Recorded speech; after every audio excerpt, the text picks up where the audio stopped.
අරගල වලින් හැබැයි රාජවංශ වෙනස් වුණා. උරුමය මතම රජකම ගියෙත් නැහැ. මේ බාහිර විතරක් නෙමෙයි පරිවර්තනය. අභ්‍යන්තරත් පරිවර්තනය. ඕනෑම අරගලයකින් දේශපාලන ව්‍යාපෘතියකින් ඕනෑම කටයුත්තකින් මිනිස්සු කෞශල්‍යයෙන් ඉස්සරහට එන්න පුළුවන්. සාහිත්‍ය වැදගත් වෙන්නේ ඇයි අරගලයක් කරන්නේ? තවදුරට රාජ්‍යයටවත් නීති දාගෙන ලෝකෙටවත් මිනිහා පාලනය කරන්න බෑ. අරගල නිර්මාණය හරහා තමයි අන්තිමට විකට නළුවෙක් යුක්‍රේනයේ ජනාධිපති වෙලා තියෙන්නේ. ජනාරගලය සඳහා පාදක වෙන කවුරු මොන සංකල්ප හැදුවත් ඒ සංකල්ප ක්‍රියාත්මක වන්නේ සම්මුති යුගයක. අයිවන් ලෝකයේ මිනිස්සු පහළ වීමේ ඉඳලා අද දක්වා ආපු ගමන් මඟ තුල මිනිස්සුන්ට විවිධ මොහොත තුල පවතින සමාජ ස්වභාවය සමාජ රටාව වෙනස් කරන්නට උවමනා වෙනවා. සාමාන්‍යයෙන් ආදිකාලීන මිනිස්සු එලෙසින්ම සිටියා නම් වර්තමාන ජීවිතය අපට පහළ නොවන්නට තිබුණා. ඉතින් ඒ නිසා මිනිස්සුන්ට යුගයෙන් යුගය පවතින මොහොතට අනුව සාපේක්ෂව වෙනස් වෙමින් තමන්ගේ ජීවන රටාව තුළ ඒ වගේම තමන්ගේ අභිලාෂයන් තුළ වෙනස් වීමට ඕනෑ වුණා. මිනිස්සු තමන් එක්ක අරගල කරා. මිනිස්සු සමාජය එක්ක අරගල කරා. සමහර වෙලාවට රටවල් අතර අරගල කරා. කොහොමනත් මේ ජනතාව විදියට අරගල කරන වටපිටාවන් නිර්මාණය වෙන්නේ කොහොමද? එතකොට සමාජය සබුද්ධික වීම සහ සමාජය නොදැනුවත් වීම ඇතුලේ අරගලවලට ලෝකයේ අත්වෙලා තියෙන ඉරණම පිළිබඳව. ඒ වගේම අරගලයක් කියලා කියන්නේ සමාජීය අවශ්‍යතාවයක්ද? එහෙම නැත්නම් ලෝකේ දියුණුව හොයාගෙන යන මිනිස්සුන්ට හැම මොහොතේම මේ මානසිකව සංස්කෘතික සමාජීය දේශපාලනික අරගල කරන්න ඕනද? මේ ලෝකේ එහෙම අරගල වෙච්ච තැන් මොනවද? අපි මේ පිළිබඳව සාකච්ඡා කරන්නට සාහිත්‍යාත්මක වේදිකාවක් නිර්මාණය කරගන්නට හිතුවා. ඒ නිසා අපි හිතුවා ජන අරගල සාහිත්‍ය පිළිබඳව ලිවිසරි ප්‍රේමේදී ඔබත් එක්ක සාකච්ඡා කරන්න. ඒ සඳහා අපි තාම ගෞරවයෙන් ආරාධනා කරා ලේඛක පර්යේෂක සුජිත් අක්කරවත්ත මහත්මයාට. ආයුබෝවන් ඔබතුමන්ට. ඒ වගේම වෛද්‍ය වෘත්තිකයන්ගේ සංගමයේ සභාපති වෛද්‍ය ලක්ෂ්මන් නිදිරිසිංහ මහත්මයාට ආයුබෝවන්.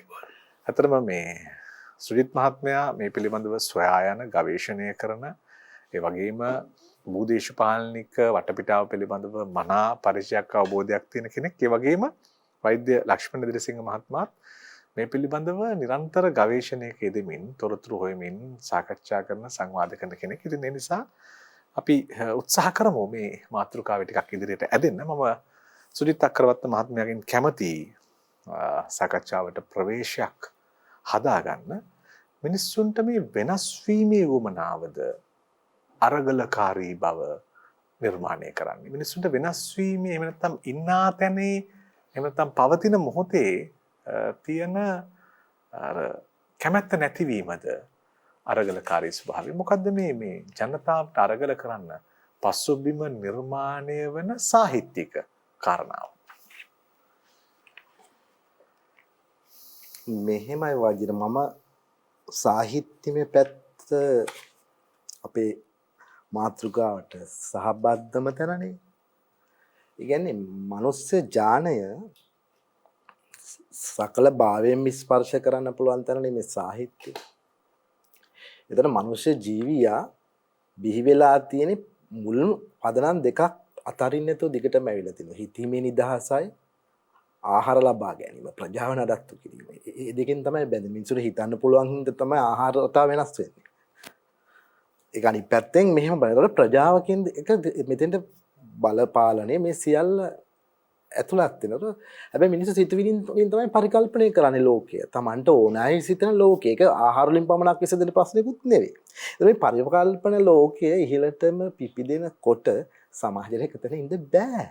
ඒක ධර්මතාවයටත් අනුකූලයි.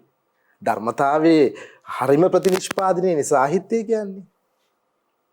ඒවල අපිට පේන ඉතිහාසය මුළුල්ලේ මිනිස්සු සකීය ජනයිතීන් ප්‍රජායිතීන් ජාතිකයිතීන් කවරෝ අයිතියක් කම්කරු අයිතියක් වේවා.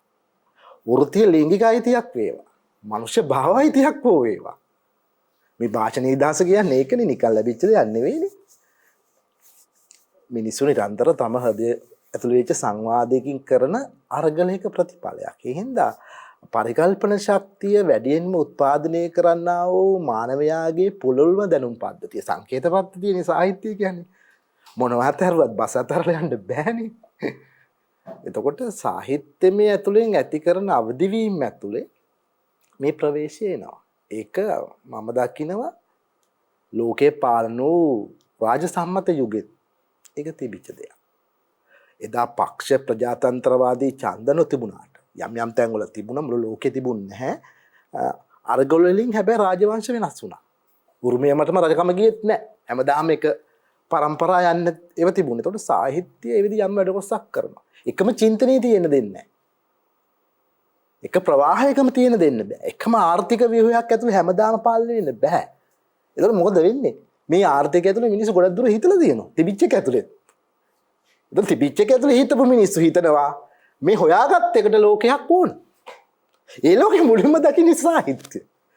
ඒකයි කෝට්ටේ යුගයේ උදාන වෙන්නේ ඉස්සෙල්ලා අපි දැන් ඉන්නේ කෝට්ටේ යුගයේනේ. විශාල ජනරගලයක් ගම්පොළ ඉඳලා ඇතිනුනේ අපේ ඉතිහාසයේ.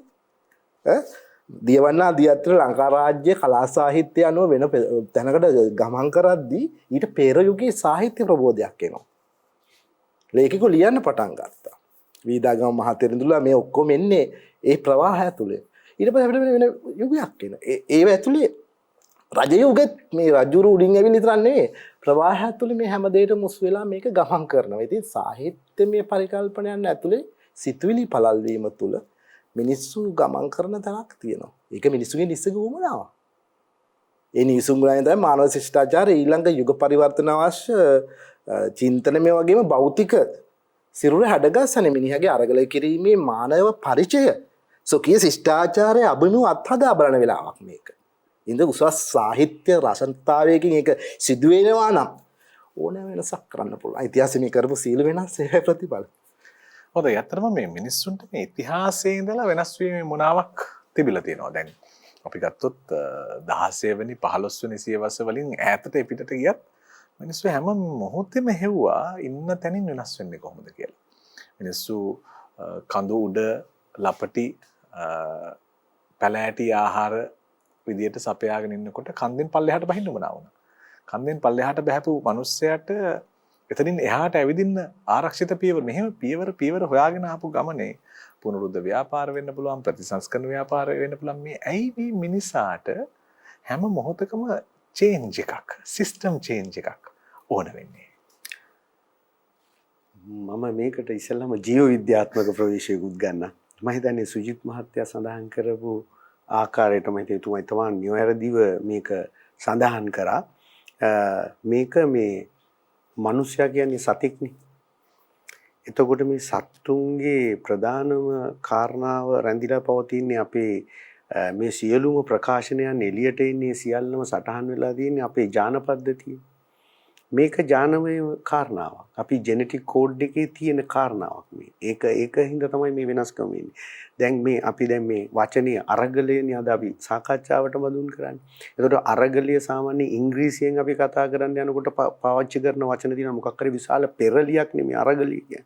එතකොට ඒකට පාවිච්චි වෙන වචන වල ඉංග්‍රීසියෙන් කියනවා රිවොලූෂන් එක එහෙම නැත්නම් ස්ට්‍රගල් කියන වචන පාවිච්චි වෙනවා.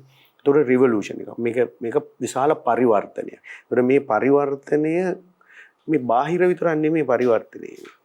අභ්‍යන්තරත් පරිවර්තනය. දැන් මේකේ හොඳම පරිවර්තනය කොහෙද වෙලා තියෙන්නේ? මම හිතන්නේ දැන් මිනිසානේ සත්තුන්ගෙන් දැන් ලෝකයේ දැන් අන්තිමට අපි කතා කරන්නේ ලෝකේ අපිට අයිති කරගෙන. දැන් අපි ලෝකයේ දිහා බලන්නේ අපිට කේන්ද්‍රීය. ඒ විදිහට තමයි දැන් මිනිස්සු ඇතින්නේ. අපිට අද මුළු ලෝකෙම කන්ට්‍රෝල් කරන්න පුළුවන්. පරිසරය කන්ට්‍රෝල් කරන්න පුළුවන්. අපිට අපේ පාලනය යටතේ සියල්ල නතු වෙන තැනට ලෝකය කරලා අන්තිමට සියලු සත්‍යයන්ගේ ලොක්කා බවට මිනිස්සුපත් උනේ මොකක් නිසාද? ඒ තරගලයක් තුල. ඒක අභ්‍යන්තර වෙච්ච අරගලයක්. ඒ තමයි මීට අවුරුදු 70000කට ඉස්සෙල්ලා තමයි මේ හෝමෝ සේපියන්ස් වර්ගයට આવත් වෙන මිනිස්සයාගේ කොග්නිටිව් රිවොලූෂන් එක වෙන්නේ. මම හිතන්නේ සුජිත් මහත්තයා සඳහන් කරේ ඒ කාරණාව. පනීය විප්ලවය. ඒක සමානට මේ සංජානන විප්ලවය වෙන්න සංජාන. මේකෙන් තමයි අපිට මේ අදහස් පහළ වෙන්නේ. අපිට සංකල්ප පහළ වෙන්නේ. ඒ සංකල්ප තමයි අන්තිමට සාහිත්‍ය බවට පත් වෙනවා සංකල්ප. ඒ වගේම විද්‍යාව බවට පත් වෙන්නේ සංකල්ප. ඒ කියන්නේ අපි විද්‍යාත්මකව දැන් නූතන විද්‍යාත්මක කතා කරනවා නම් ටෙස්ටඩ් හයිපොතීසිස් එකක් විද්‍යාව වෙනකොට අන්ටෙස්ටඩ් හයිපොතීසිස් එකක් කතාවක් ෆේරි ටේල් එකක් සුරංගනා කතාවක් ප්‍රබන්ධයක් සමහරවිට ආගමක් ධර්මයක් බවට පත් වෙනවා. ඉතින් ඒ තමයි ඒ පළවෙනිම හිතන්නේ මීට 70000කට විතර අවුරුදු ඉස්සෙල්ලා අපේ අතරේ වෙච්ච කාරණාව තමයි මේ දිගටම වෙමින් යන්නේ. ඊට පස්සේ මම හිතන්නේ මීට අවුරුදු 10000කට විතර ඉස්සෙල්ලා කෘෂිකාර්මික විප්ලවයක් සිද්ධ වුණා. අපි එතකන් හිටියේ පරිකල්පනීය විප්ලවයත් එක්කම අපි ෆොරේජර්ස්ලා එහෙම නැත්නම් අපි එකතු කරගෙන යන ප්‍රීහිස්ටොරික් සමාජයේ ජීවත් වෙච්ච මානවයා ඊට පස්සේ හොයා ගන්නවා මේකත් විප්ලවයක් වෙනසක් අරගලයක්. ඒ පරිසරයත් එක්ක වෙච්ච අරගල. ඒක නිසා පොළොවත් එක්ක හැපිච්ච කට්ටිය අපි හිතනවා කැලේ දවසකට කිලෝමීටර් 25 30ක් 50ක් 100ක් ඇවිදලා ආහාර හොයාගත්ත පුද්ගලයා තමුන්ගේ ලෙන වටේට තමුන්ට ආහාරයට ගන්න පුළුවන් ಜಾති ටිකක් වගා කරගන්න පුළුවන් විප්ලවයක්. මේක තමයි ක්‍රමක්‍රමයෙන් යන්නේ. ඉතින් මේකම තමයි මේ අරගලයත් එක්ක තමයි ඇත්තටම මිනිස්සයා දියුණු වෙලා තියෙන්නේ. මිනිස්සයා මේ කියන தත්ත්වයටපත් වෙලා තියෙන්නේ. ඉතින් ඒ වගේ මේකේ විනාශිකුත් තියෙනවා. ඉතින් මේ හැම එකෙම කොයින් එකේ දෙපැත්තම අපිට තියෙනවා. ඉතින් මං හිතන්නේ මේකේ දේවල් තමයි නූතනව අපි දකින්නේ. ඒකින්ද අරගල කියන එක මම හිතන්නේ මනුෂ්‍ය ශිෂ්ටාචාරය පවතිනකම් අරගල වලින් තොර මනුෂ්‍ය ශිෂ්ටාචාරයක් දකින්න හම්බෙයි කියලා හිතන්නත් අමාරුයි. ඒක නිසා ඒක අර්ථ ගන්නකොට ඉතින් මේක අරගලිය කියන්නේ අපි හැමදාම ජීවිත අරගලයක අත තියෙනවනේ. ඉතින් ඒකත් නවත්තන්න බෑ. එහෙම නැත්නම් අපිට මම හිතන්නේ මනුෂ්‍ය වර්ගය ඉවර වෙනවා. ඉතින් මනුෂ්‍ය වර්ගය පවතිනකම් මම හිතන්නේ අරගල වලින් මනුෂ්‍යයට නිදහස් වෙන්න හැකියාවක් නැහැ. ඔව් දැන් අපි ආවොත් පිළිවෙලට මේ අරගලය තුල ඉතිහාසයේ අපිට ලියවුණු නොලියවුණු තැන් හොයාගෙන අපි දන්න නොදන්න කතාවල් හොයාගෙන දැන් ඩාන්ටේ පෙට්‍රාන් බොකෑෂියෝ වගේ මෙහෙම චරිත අපිට හම්බ වෙනවා. වුන් වෙනස් මිනිස්සුયો කියලා අපි පිළිගන්න පටන් ගන්නවා.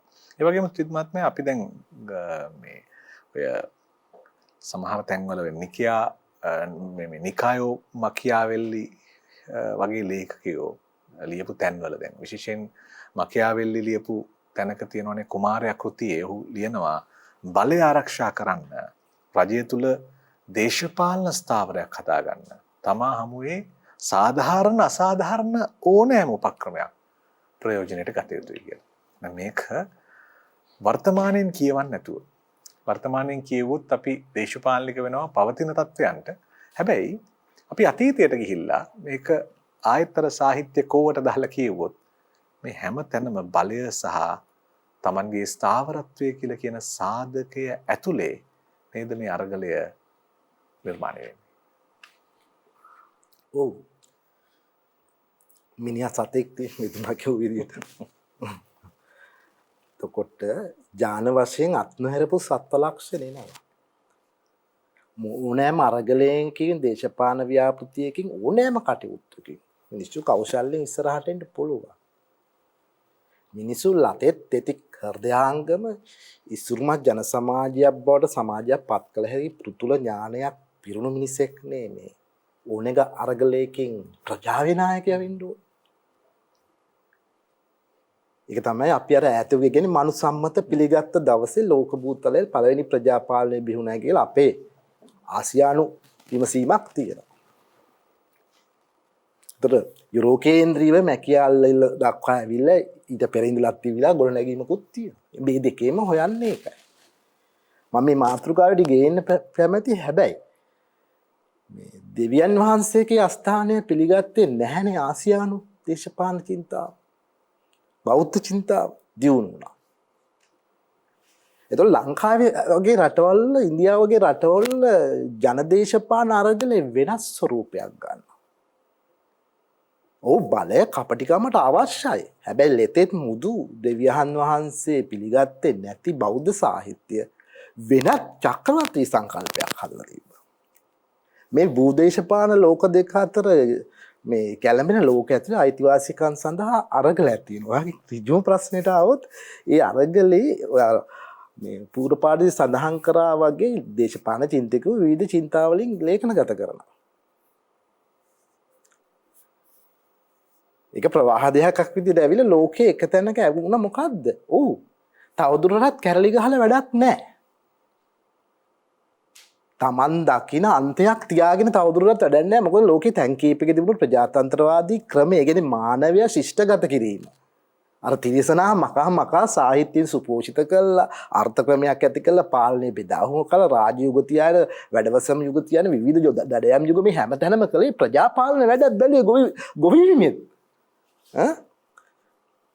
රටේ රාලත් එක්ක ගොවිකම් කරන්න බැරි නම් කිසිම ගොවියෙකුට බැහැනේ මේ වැඩේ කරන්න. ගොවියෙක් වෙන්න බෑනේ. මොකද බීජවල අයිතිය තිබුණේ රටේ රාලට. මෙතනilla මේ ආපු ගමනන්නේ ඒ ගමන මේ වඩා මෘදුලතෙත් කර ගැනීම සඳහා සාහිත්‍යමය උත්සාහය ගත. ඉතාලි පුනරුද්ධ ව්‍යාපාරයට බලපාපු න්‍යායාත්මක කුබිතිය විදිහට අපි අරන් ගප්පු මැකැලාගේ උනත් ඊට පෙරපසු වෙන සාහිත්‍ය කැරෙන් තමයි ඉතාලියට දිනන්න පුළුවන් උනේ නැවත. ඉතාලි යුදේ පුනරුද්ධ යෝගයෙන් එතන ඉන්නේ. ඒ වගේ තමයි දැන් ලංකාවේ හා ආසියානු දහරාවෙත් මේක තියෙනවා. අපි කතා කර යුත්තේ තමයි තැන් කීපයක තිබුණ ප්‍රජාතන්ත්‍රීය ක්‍රමවේදය මුළු ලෝකෙටම ඇතුල් වුණා. එංගලන්තයේ ඇති වෙච්ච ප්‍රජාතන්ත්‍රවාදය, ඒකේ ලක්ෂණ අනුරාධපුර යුගයේ තිබුණා. පෞර රාජ්‍ය ග්‍රීසිය ඇතැන්ස් වල තිබුණු හැමතැනම ඉදිච්ච සාලන සංකලනය මේ ජනසම්මත ඡන්ද ක්‍රමේ පළලෙලා ලෝකෙම ලැබුණා. ඉතින් දවදරුවත් කැරලිකාරෝ බිහිලා වැඩන්නේ අර තලිබාන් වගේ තැනකට යන්නේ මොකුත් කරන්න බෑ.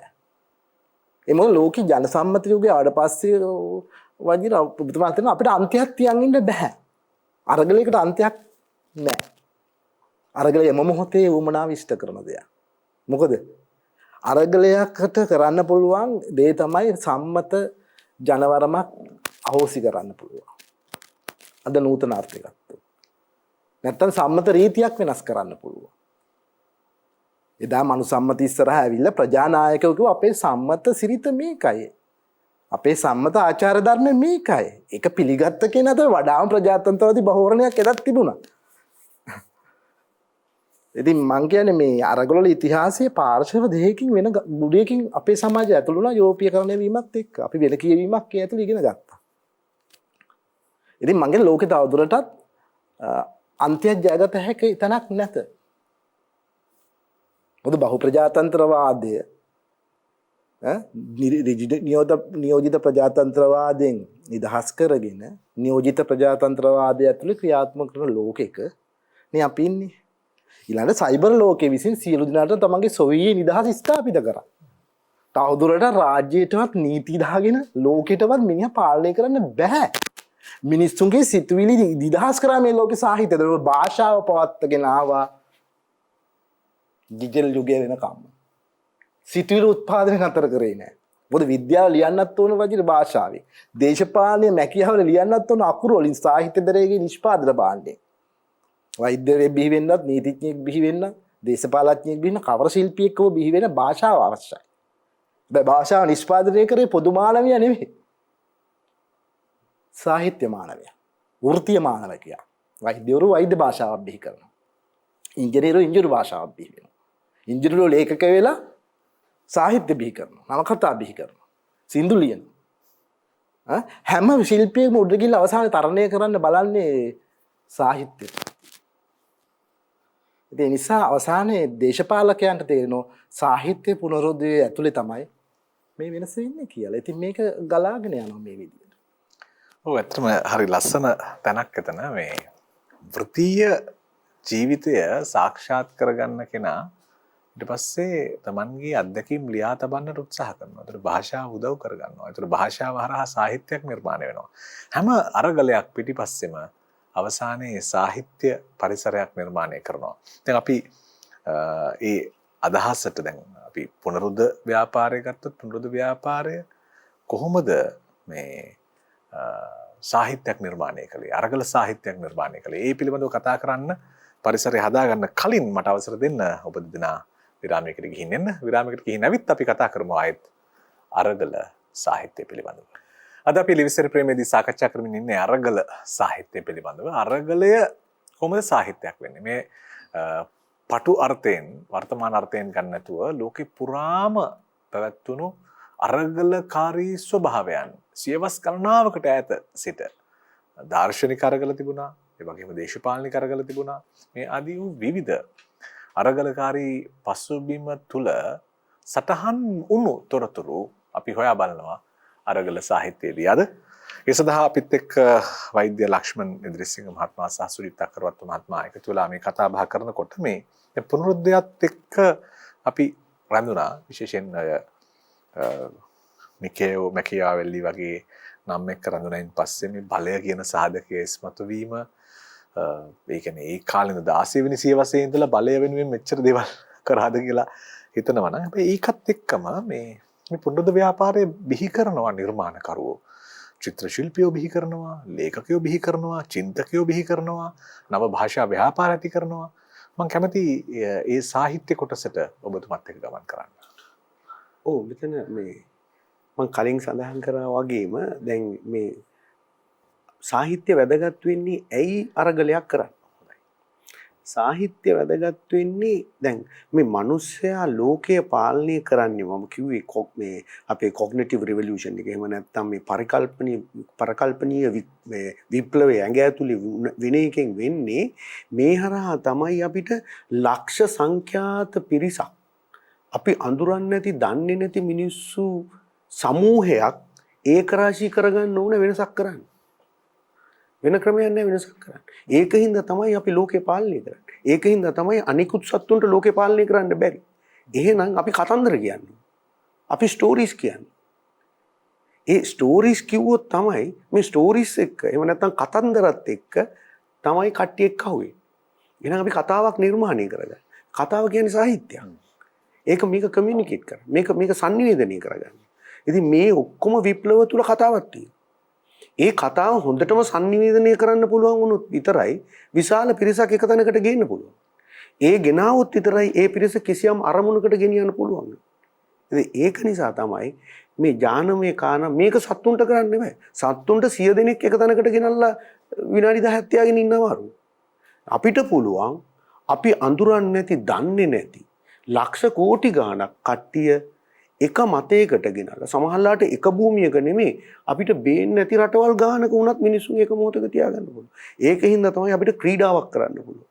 මොකද එකම නීති ප්‍රමාණයකට මම හිතන්නේ ෆුට්බෝල් ක්‍රීඩාව ගත්තොත් පාපන්දු ක්‍රීඩාව ලෝකේ මම හිතන්නේ ඇමරිකාවේ සෙල්ලම් කරත් යුරෝපයේ වෙන කවර රටක ගැහුවත් ආසියාවේ රටක ගැහුවත් එක්සත් අරාබිය මිරාජ්‍ය සෙල්ලම් කරත් ඉන්දියාව සෙල්ලම් කරත් එකම ගේම් එක රූල් එක. මොකද අපිට මේක සංනිවේදනය කරගන්න පුළුවන්. එතකොට සාහිත්‍ය වැදගත් වෙන්නේ මේක. එතකොට අරගලයක් කරන්න ඕන නම් අපි හොඳ හෝ නරක වෙනසක් කරගන්න අවශ්‍ය නම් ඒක සංනිවේදනය කරගන්න හැකියාව තියෙනවා. එතකොට සංනිවේදනය කරගන්න නම් තියෙන හොඳම මාධ්‍ය තමයි සාහිත්‍ය. ඉතින් අපි දන්න ගොඩක් අරගලවල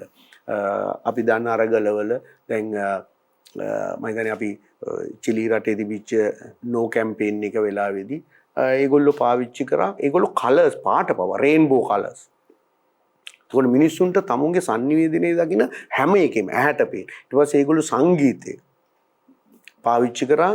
ඒ මියුසික් එක ඇහෙනකොට යස් කැම්පේන් එකේ ඉන්න කට්ටියත් නෝ කැම්පේන් එකේ විදිහට තමයි වැඩ කරන්නේ. මොකද මේ කට්ටිය ඉබේම ඇඟ ඇතුලේ ඒගොල්ලෝ ඒ කියන්නේ යස් කැම්පේන් එකේ ඉන්නේ. හැබැයි ඒගොල්ලෝ නෝ කැම්පේන් එකේ සින්දුව තමයි කියන්නේ. ඒ මියුසික් ටියුන් එක තමයි ඒගොල්ලන්ගේ ඇඟේ තියෙන්නේ. මේක තමයි සාහිත්‍යය. එතකොට ඒ වගේම මේගොල්ලෝ පාවිච්චි කරා ඒකට පටන් ගත්ත සටන් පාට. ඒ සටන් පාට හැම එකක්ම ඒ සංනිවේදනය සඳහා පාවිච්චි කරපු එක. ඒ රුසියානු විප්ලවයේත් මේක. රුසියානු විප්ලවයේ ඒ සටන් පාට දැන් අපේ ඇහෙන සටන් පාටත් හරීම ඒකේ රයිම් එකක් තියෙනවා. කොහොම මිනිසු උද්වේගය අවසන්න මිනිසුගේ ඒක රාශී කරගන්න. ඒක නිසා අනිවාර්යයෙන්ම සාහිත්‍ය වැදගත් වෙනවා. රුසියානු විප්ලවයේදී සාහිත්‍ය වැදගත් වුණා. ඔය ප්‍රංශ විප්ලවයේදී මේ තනිකරම සිතුවිලි කළමනාකරණය කරන උදවියගෙන් තමයි විශාල දායකත්වයක් ලැබුණේ. අන්තිමට මිනිස්සුන්ව ඒ උද්වේග කරන තැනට ගෙනල්ලා ඒ වෙනස සමාජීය විපර්යාස ඇති කරනවා. ඒක නිසා මම හිතන්නේ සාහිත්‍ය අනිවාර්යයෙන්ම වැදගත් වෙනවා. ඒ සංනිවේදනයට වැදගත් වෙනවා. සංනිවේදනය හරහා තමයි මේ වෙනසක් කරගන්නේ. ඒක මේක ඇත්තරම අවිහිංසාවාදී වෙන්නත් පුළුවන්. එහෙම නැත්නම් හිංසාකාරී විදියට වෙන්නත් පුළුවන්. කවර ආකාරයෙන් වෙන්නත් අනිවාර්යයෙන්ම ඒ තියෙන ඉෆෙක්ටිව් කමියුනිකේෂන්. එහෙමනම් ප්‍රතිඵලදායක සංනිවේදනයේ ඉතාමත්ම වැදගත්.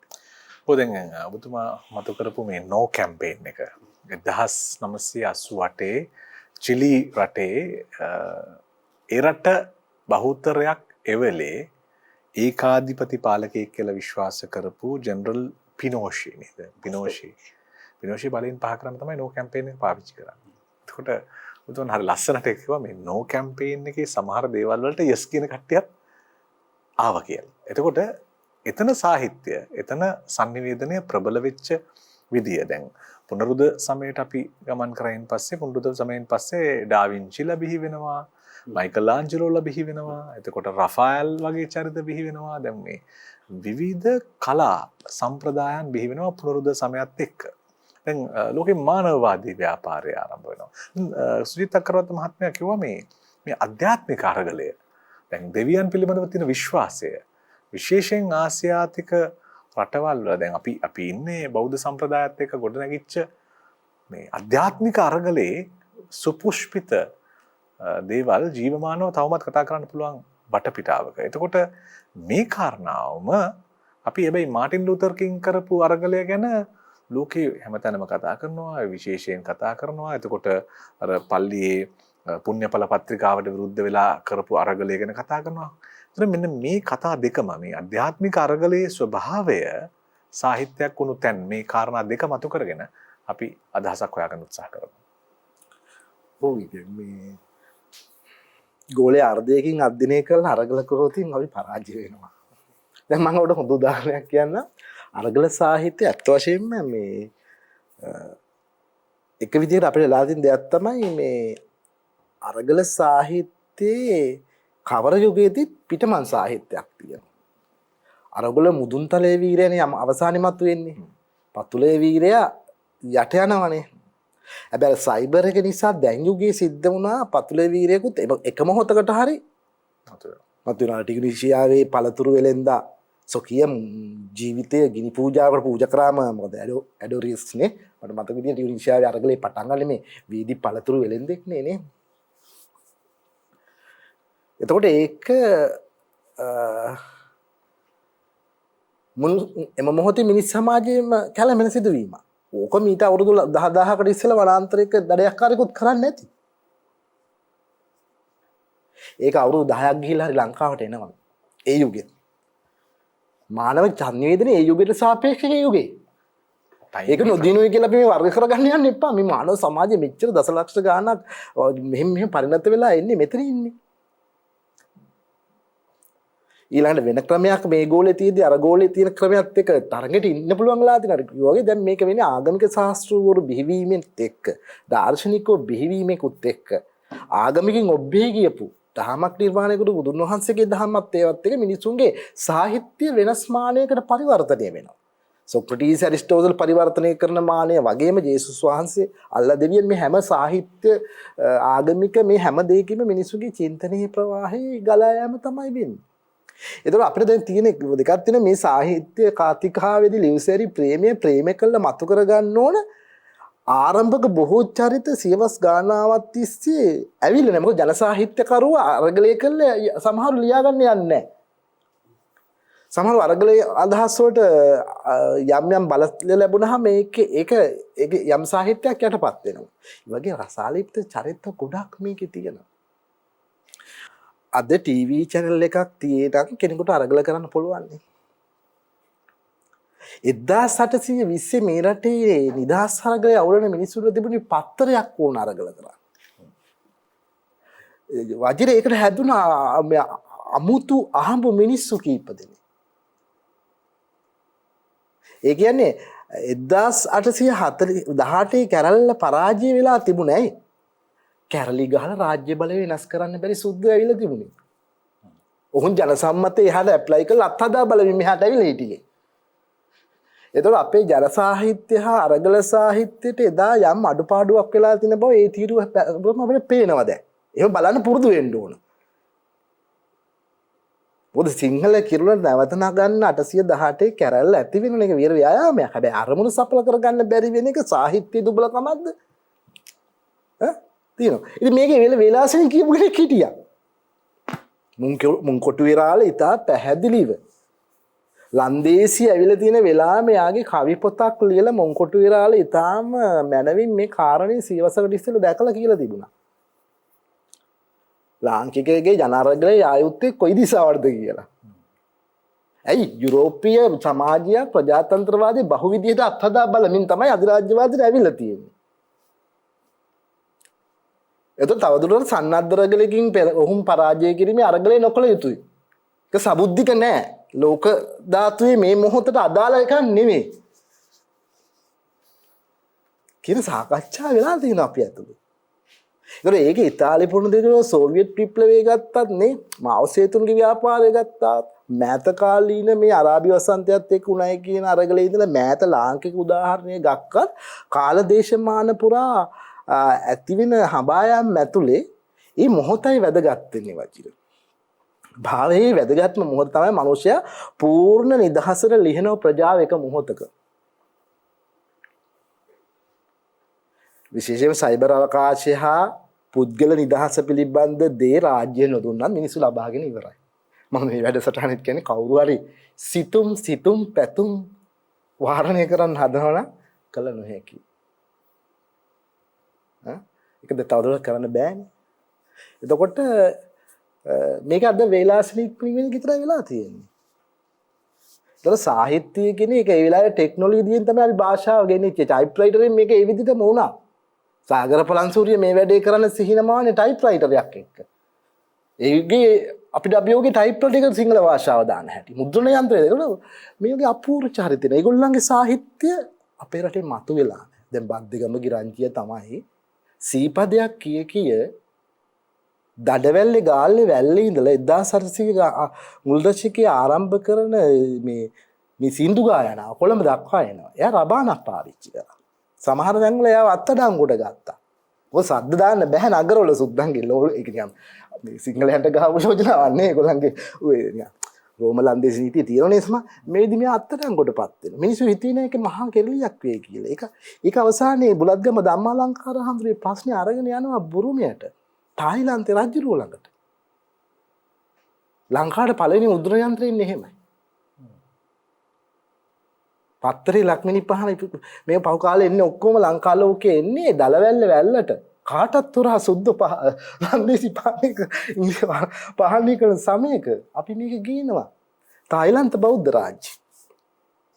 එතකොට බේල්ල වගේ යුරෝපියෝ ඇවිල්ලා හෙග්ල වගේ ලන්දේසියේ ලංකා ඉතිහාස සාහිත්‍ය ලියලා තිබ්බා. ලංකාව චිත්‍රාවලියක නගලා තිබ්බා.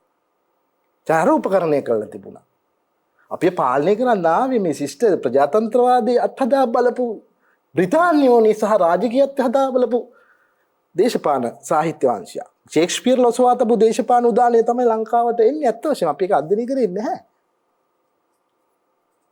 කොහොම කුමාරී එක කොයි ආකාරයෙන් හරි කරගෙන අපේ සාකච්ඡා ගත්තොත් ඒක ජනසම්මත යුගයේ ආවම අන්ත්‍ය දිනවන්න බෑ. සම්මුතියට යා හැකියි. එයින් පස්සේ වෙන හැම අරගලයක්ම සම්මුතියට පාවත පෙන්න සම්මුතිය කෙනෙකුට බලයේ සම්මුතිය බාර දීලා විසිරෙන ඒ ස්වභාවය. ඒක සාහිත්‍යකරුවා මැනවින් දකින්නවා. මොකද මගේ පරිකල්පන සීමාව මම රජයට කොහොමද දෙන්න ඕනේ නෑනේ. මගේ සියලු අදහස් රජයේ තියෙන ඒකට මට අදහසක් නැති වෙනවනේ. ඉතින් සාහිත්‍ය දන්න ඕනම වෘත්තිකයෙකුට, මිනිස්සෙකුට, ප්‍රජාවැසියෙකුට පුළුවන් වදින මේකෙන් හරියට තේරුම් කරගන්න. ඉතින් එවැනි අඩවිලින් ජාතික පුනරාගමන ඇති වෙනවා. ඉතාලි සාහිත්‍ය දිරු ඉතා දියුණුව ඒ යුගවල වල මෙහෙව්වා. යුරෝප සාහිත්‍ය දරියු ඉතා දියුණු මම අන්තයක් කොහොම නියෝජනය කරලා හැම ප්‍රජාතන්ත්‍රවාදී මූලයට ඇතුල් වෙනවා. බොහෝ අහිංසක ශිල්පීන්ගේ උත්සාහයන් මෙහෙම රැහන්ගත වෙලා යනකොට මානව සමාජයේ පොදුවාගේ තමයි මොකද්ද? මගේ හෘද සාක්ෂිය සහ මගේ ආත්ම අභිමානය පිළිබඳ ප්‍රශ්නේ. මම රජුරවන්ට බදු ගෙවනවා නම් මට කන්න ඕනේ විදියට. මගේ සිටීමේ නිදහසෙන් හදාගත්ත ප්‍රජා සමාජය මං පාලන කණ්ඩායමට සම්මුතියට දීලා තියෙන්නේ. මට ඒ අවකාශය අවශ්‍යයි. මොකද ආණ්ඩුව නැතත් මිනිස්සුන්ට ජීවත් වෙන්න පුළුවන්. දැන් මේ ආණ්ඩුව නැතත් අපි ලියන්නේ උදව් නොදුන්නත් ලේඛකයෝ ලියන්නේ සාහිත්‍යදරියෝ ලියන්නේ අරගල කරන්නේ ජීවිතේ පූජා කරන්නේ එහෙම එක මිනිස්සු දෙන්නේ මානව දෙවෙනින් ධාරයෙන් මිනිස්සු තමන්ගේ කැපවීම කරන ප්‍රවාහයක් අර මෙතුමා විද්‍යාන්තිව මං කිව්වේ ඒක හැසිරෙන ඉතින් ඒක හැසිරලා සමාජයේ එනවා. ඉතින් මේ වගේ යටිපෙළ වීරයෝ ටිකක් ඉන්නවා හරි ආපොතු. ඔය බද්දගම ගිරංචිය ඉතිහාස පොතෙන් එළියට ගන්න ඕන අපූර්ව චරිත. ඒක නූතන සංවේදන කලාවක අධ්‍යයනය කරන්න ඕන චරිතයක්. ඒක මහින්ද ආනන්ද ගුණවර්ධන යම් ප්‍රමාණයකට කළා. මේක සිදු කරා නේද? අර මధుර ජවනිකා මధుර දක්වා ගේන්නේ ඒකේ එන විදිහට ආය සංදේශේ නමුත් ඒක මේ රටේ සිනමාවට රූපමායකට ඇගෙන උන චරිතයක්. මුද්‍රණ යන්ත්‍රය නාවනම් ඔබ මම දක්වා කවුරුවත් එන්නේ නැහැ. අපිට බොහොම ඉක්මනින් පුළුවන් වුණා. ඒක යාපනයේ තැනක කරන එක්කෙනෙක්. ඇත්තටම යුගන් මුරුග කියන චරිතයක්. නල්ලූර් කෝවිලේ ඉඳලා ආරම්භ කරපු මේ අර ඒගොල්ලන්ගේ මද්දලේ අරන් ගිහිල්ලා කරපු කතාවක් තියෙනවා. ලංකාවේ දෙමළ සාහිත්‍ය ආරම්භ වෙන්නේ එයා කරපු කාර්යභාරය ජනරගල වල මුලලිය වුණාට අද එළියට ඇවිල්ලා නැති ප්‍රශ්නයක් තියෙක අනුරාධපුරෙත් තියෙනවා එහෙම එක. පණ්ඩු කාව්‍යයට අනුරාධපුර රාජධානිය පිහිටවන්න පළවෙනි සැලවිපත වැටකේ පත්‍රයක ලියලා මයින්හන්ට බාර දුන්න මිනිහා එක රැයක අමුතු වැඩක් කරා. ඒ කියන්නේ අද සයිබර් අවකාශයට මං ටියුටර් පණිවිඩයක් මුදා හැරියා වගේ සැලලිහිනියෝ 1000කට පත්තිරු 1000ක් දුන්නාම උන් ගම්මාන 10000කට බැහැලා ඉවරයි. මෙහෙම එකක් එදා ජනරගලක තිබුණා. පණ්ඩුගාවේ නිකන් නෙමෙයි ඉන්නේ. ඉතින් හදපු කෙනා ඉතිහාසෙ කොනක ඉන්නවා. මේ අපේ මතු වෙන්නේ. මොකද ඒගොල්ලෝ හරියට වැඩේ කරපු අය. ඒ අරගලේ වැරදුන්නේ නැහැ. ඒක අනුරාධපුර රාජධානිය ආණ්ඩුක්‍රම වේදිකේ අවුරුදු 1400 එක ඉඳන් තියාගත්තා. ස්ථාවර පාලනය. ඒතකොට ඉතාලි එකේ අධ්‍යයනය වෙලා තිනු ගොඩක් දේවල්. අපේ එකේ අධ්‍යයනය වෙලා. ඒ ඉතාලියේ දැන් අලුත් සාහිත්‍ය හරහා මම දැකලා තියෙන මතු කරන එහෙම එළියට ආපු නැති අපූර්ව චරිත. මොකද මම මතු පිට වෙන අරගලේ ලියන්නේ ඒකේ කතෘවරුනේ. කතෘවරු අයින් වෙන චරිතක් තියෙනවා. ඒගොල්ලන් එක්ක ඉතිහාසයක් අයින් වෙනවා. ඒ යුගාන්තරයේ තේරුම් අරගෙන මේ භාවය මේ මොහොතේ වැඩ කරද්දී ඒක හරියට හසුරවන්නේ කොහොමද කියලා දන්නේ නැතිනේ. සමහර වීරකම් අපත යන්නේ ඒකනේ. සමහර වීරයෝ දිවිදුන්න ජයග්‍රහණය ලබා ගන්නද. අපි එහෙම සාහිත්‍යකින්ම පෝෂණය වෙලා කැරලි ගහලා පරාජිත වෙච්ච ජන සමාජිකුත් තියෙනවා අපේ. ඒ මොකද තවදුරටත් ප්‍රචණ්ඩත්වයෙන් ජනරගල කරන්න බෑ. ඒක රාජ්‍ය සම්මතයෝගෙත් බෑ.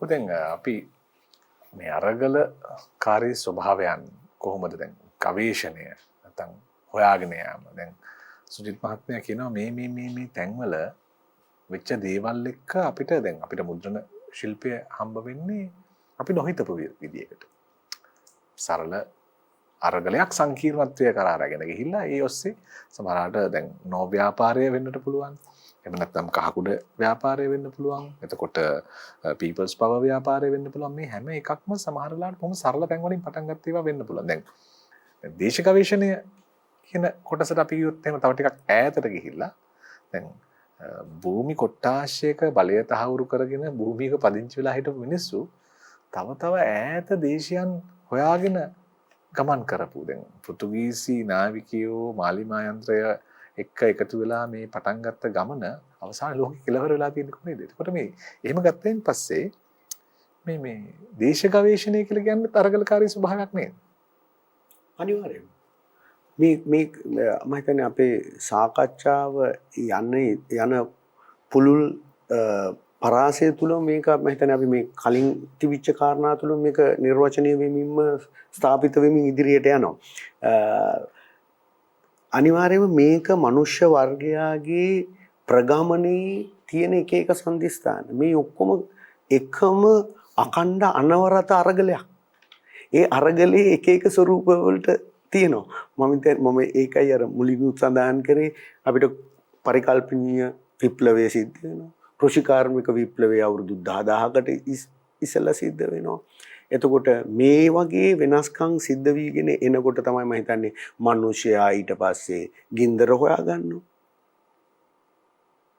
ඒකත් මිනිසුන් මේ හැම අරගලයක්ම වෙන්නේ මනුෂ්‍ය අවශ්‍යතාවයක් එක්ක.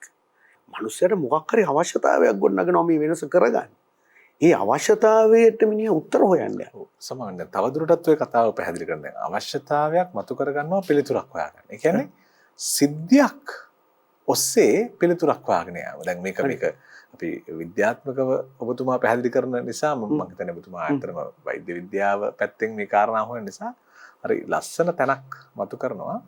සිද්ධියක් වටා අරමුණක් හදනවා ගමනක් වෙනුයි.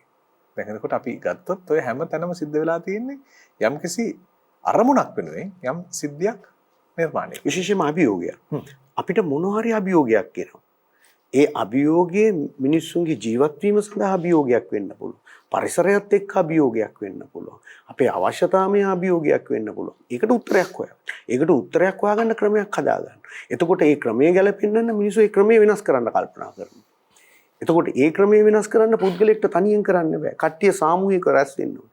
එතකොට ඒකට තමයි මම හිතන්නේ අපි මේ කියන සමහරවිට නිර්මාණ සාහිත්‍ය ඒ සියලු දේ පාවිච්චි කරන්න. මම හිතන්නේ ලංකාවේ ඉතිහාසයේත් අපි ඒක තියෙනවනේ. අතර මෙතුමා කිව්වා දැන් මුද්‍රණ යන්ත්‍රය අපිට ලැබෙන විදිය. ඊට පස්සේ ලක්මිනි පහන පත්‍රයේ මුද්‍රණය කරන්න වෙන එක. ඒත් එක්ක මම හිතන්නේ පියදාස සිරිසේන මහත්තයා ලියන නවකතාව ඒකත් ප්‍රබෝධයක් කරනවානේ වෙනසක් කරගන්න ඒ කියන්නේ නිදහසේ කතන්දරට ඒක සාහිත්‍යමය ගානකට පණිවිඩයක් දෙන්න. මොකද අපිට අවශ්‍යයි මිනිස්සු එක්කව කරගන්න.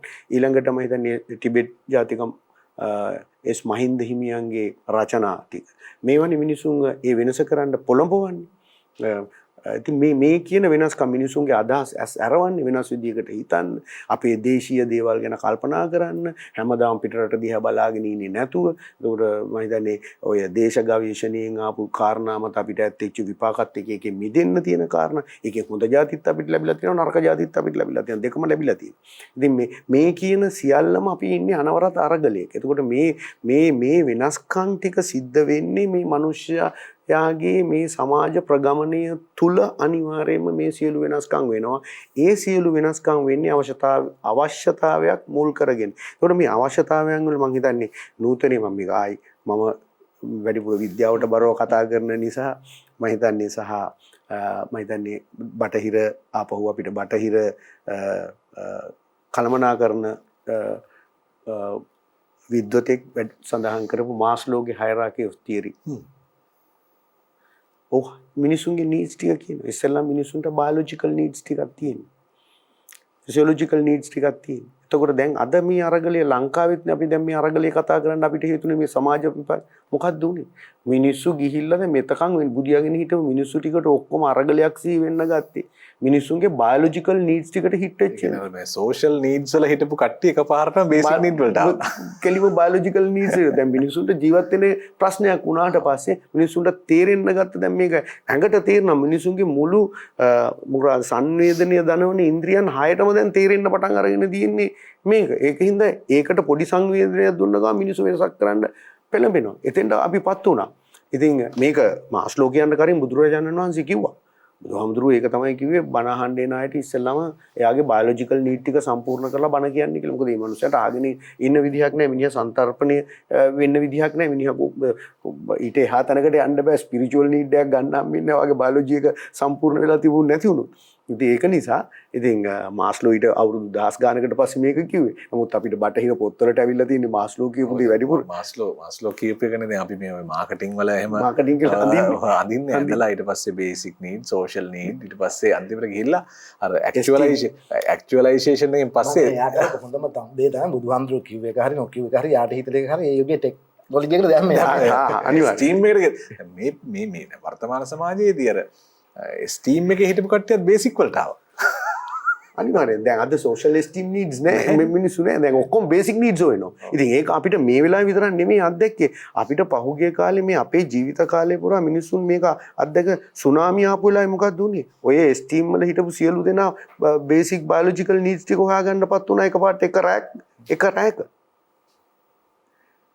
මේක මෑන් මේඩ් ඩිසාස්ටර් වල හියුමන් කියන්නේ නැචරල් ඩිසාස්ටර් කියන්නේ ස්වභාවික විපත්ද මිනිහා විසින් කරන විපත්ද මේ සියල්ලදීම අපිට මේක මුණ දෙන්න වෙනවා. ඒකෙන් යථාර්ථයට මුණ දිය යුතුයි. ඒකට විකල්ප හොයාගන්න වෙනවා. මේක තමයි අපේ දින අනවරත අරගලය. ඉතින් ඒක නිසා මේ අරගලය තුල තමයි අපි ඉන්නේ. ඒ අරගලය මම හිතන්නේ මෙතුමා කිව්ව කතාවෙත් මම අපි සුජිත් මෙතුමා කිව්ව එකේදීත් අපි ඉදිරියට යනවනම් ගොඩක් වෙලාවට මේ සංවේදනය සම්නිවේදනය සාහිත්‍ය මාර්ගයෙන් හෝ කවර ආකාරයකින් මිනිස්සුන්ට තාම නිවැරදිව හොඳට ඒක සංවේදනය කරා නම් මං හිතන්නේ ඒ අරගල සාර්ථකභාවයෙන් ඉවරලා දිනවා. ඒකට හොඳම උදාහරණය අපි ගමුකෝ ඉන්දියාවේ නිදහස් අරගලේ. මහත්මා ගාන්ධිතුමාගේ මැදිහත් වීම. එතුමා මොකද්ද පෙන්වුවේ? එතුමා ආදර්ශයෙන් පෙන්නලා ඒ කරපු දේන් සංනිවේදනය වෙච්ච කාරණා. එතුමාගේ සෝල්ට් මාච් එක පටන් ගන්නකොට 10 දෙනයි මම හිතන්නේ 10 දිනකටත් අඩු පිරිසක් එතුමත් එක්ක පටන් ගත්තේ. නමුත් එතුමා ඒ කියන ඒ සෝල්ට් ෆීල්ඩ් එකට එහෙම නැත්නම් ඒ ලේවාය ප්‍රදේශයට ඒ මුදු ප්‍රදේශයට යනකොට එතුමාගේ ෆලෝවර්ස්ලා මිලියන ගණනක් ඉන්නවා. මුකුත් මම හිතන්නේ විනාශකාරී අරගලයක් හිංසාකාරී අරගලයක් වුණේ නැහැ. ඒක තමයි සමාජයේ වෙනසකට හේතු වෙන්නේ. ඉතින් ඒ ආකාරයට අපිට sannivedanaya කරගන්න පුළුවන් නම් sannivedanයේ මම හිතන්නේ තියෙන දියුණුභාවයේ මත අරගලයේ කිසියම් කාරණයක් කරගන්න පුළුවන්. හැබැයි ඉතින් අද සමාජයේ වෙන අරගල ඇත්තටම ජනතාවගේ අවශ්‍යතාවයන් නියෝජනය කරන අරගලද ඒ අරගල නිර්මාණය වෙන්නේ වෙනත් සාධක මතද අන්තිමට ජනතාව බලාපොරොත්තු වෙන අභිලාෂයන් අරගලේ ඉවරනකොට ඉෂ්ට වෙලා තියෙනවද කියන එක මම හිතන්නේ අද තියෙන නූතන sannivedana ක්‍රමත් එක්ක මේ ජනතාවගේ අර අපි කතා කර මෙතුමා කතා කරපු ටයිප්‍රයිටර් එක අපිට ලැබිලා ඊට පස්සේ ටිබෙට් ජාතිකයේ මහින්ද හාමුදුරුවන්ගේ කවි පන්තිය කියෝලා ගත්ත විදියට ඒ ජනතාවගේ අභිලාෂයන් නියෝජනය වෙන sannivedanයකින්ද අරගලිය සිද්ධ වෙන්නේ. එහෙම නැත්නම් ඇත්තටම ජනතාවගේ තියෙන අභිලාෂයන් උපයෝගී කරගෙන ඒවා භාවිතා වෙමින් වෙනත් කට්ටිය සංනිවේදනය කරන පණිවිඩයක් අරගෙන ගිහිල්ලාද අපි අරගලය කරන්නේ. ඒකෙන් අන්තිමට ජනතාව බලාපොරොත්තු වෙච්ච අහිංසක අපේක්ෂාව ඉෂ්ට වෙලා තියෙනවද නැද්ද කියන එක නම් විශාල අභියෝගයක්. මොකද අපි ඉන්නේ තාක්ෂණ ලෝකයක. මෙතුමයි කිතාම මෙතුමත් ඒක නැවත මතක් කරගන්න නැවතත් ඒක මතක් කරලා කියන්නේ. ඒක නිසා අද ඉන්න ලෝකයේදී මොකද සැලලිහිනියෝ කොළ ගෙනියන ලෝකයකත් නෙමෙයි අපි ඉන්නේ. අද අපි ඉන්නේ ඒ වගේ මම හිතන්නේ පත්තිරුවල ලියලා අමාරුවෙන් බෙදා ගන්න පුළුවන් කාලෙකත් නෙමෙයි. ඒ කියන්නේ කැපිටිබුල මහත්තයා මේ අපේ වීරයා ඌව වෙල්ලස්ස කැරැල්ල කරනකොට එතුමට sannivedanaya කරගන්න තිබිච්ච බාධාවල් මම හිතන්නේ අද නැහැ. එහෙම තිබ්බනම් එදා සමහරවිට ඊට වැඩිය වෙනසක් වෙන්න තිබ්බා. නමුත් අද එහෙම නෙමෙයි.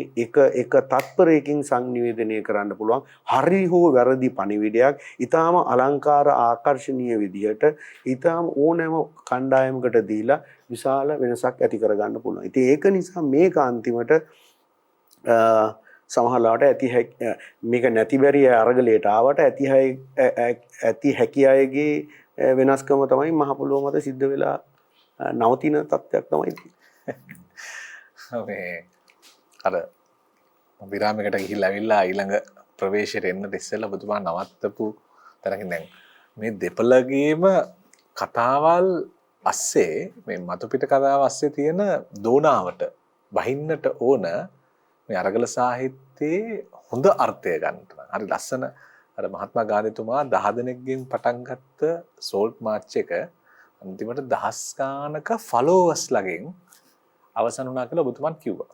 දැන් මේ ෆලෝවර්ස් කියන වචනේ මම ගත්තා දැන් මේ නූතන sannivedanayeත් අපිට ඉන්නේ සෝෂල් මීඩියා ඇතුලේ ෆලෝවර්ස්ලා. හැබැයි මේ නූතන අරගලය සඳහා භාවිතා වුණේ කවුද? දහස් ගණනක් ෆලෝවර්ස්ලා ඉන්න පිරිසගෙන් තමයි අරගලේ ක්‍රියාත්මක කරන්නේ. කියන අරගලේ ක්‍රියේට් කරන්නේ. මේ අන්තර් සම්බන්ධය ආයෙත් මතක් කරනකොට 10 දෙනෙක් හිටපු මාච් එක දහස් ගණනක ෆලෝවර්ස්ලා හැදිච්ච එකයි දහස් ගණනක ෆලෝවර්ස්ලා ඉන්න සමාජ මාධ්‍ය කණ්ඩායම් එක්ක තව දසදහස් ගණනක් නිර්මාණය කරන එකයි. ඒක විද්‍යාත්මකව කියවන්න. ආරාධනා කරමින් අපි යනවා විරාමයකට. ගිහින් ඇවිත් අපි කතා කරමු අරගල සාහිත්‍යය පිළිබඳව. අපි අද ලිවිසර් ප්‍රේමේදී සාකච්ඡා කරමින් ඉන්නේ අරගල සාහිත්‍යය පිළිබඳව, අරගල ඉතිහාසය පිළිබඳව. අතරම සුජිත් අක්‍රවත්ත මහත්මයා සහ වෛද්‍ය ලක්ෂ්මන් ඉදිරිසිංහ මහත්මයා එක්ක මේ අරගල සාහිත්‍ය ලෝකයේ විවිධ විදියට කියවමින් ඉන්නවා, බාහිරව සහ අභ්‍යන්තරිකව. අතරම අර මේ සරලිහිනිපත් ෆලෝවර්ස්ලා ගැන අපි කියවපු කතාවල් වලින් මම ආයෙත් ඔබතුමා මතු කරපු අදහසකට වෙනවා මේ 1818 1848. දැන් මේ සුදු ජාතිකයන්ට විරුද්ධව කැරලි ගහලා අත්පත් කරගන්න හදපු දේ පස්සේ දැන් 48න් පස්සේ අමද්දේව ව්‍යාපාර බිහි වෙනවා. එතකොට අමද්දේව ව්‍යාපාරය සඳහා දැන් කියන්නේ අරගලය මැඩපවත්වන ස්වභාවය මම මේ මතු කරන්න හදන්නේ.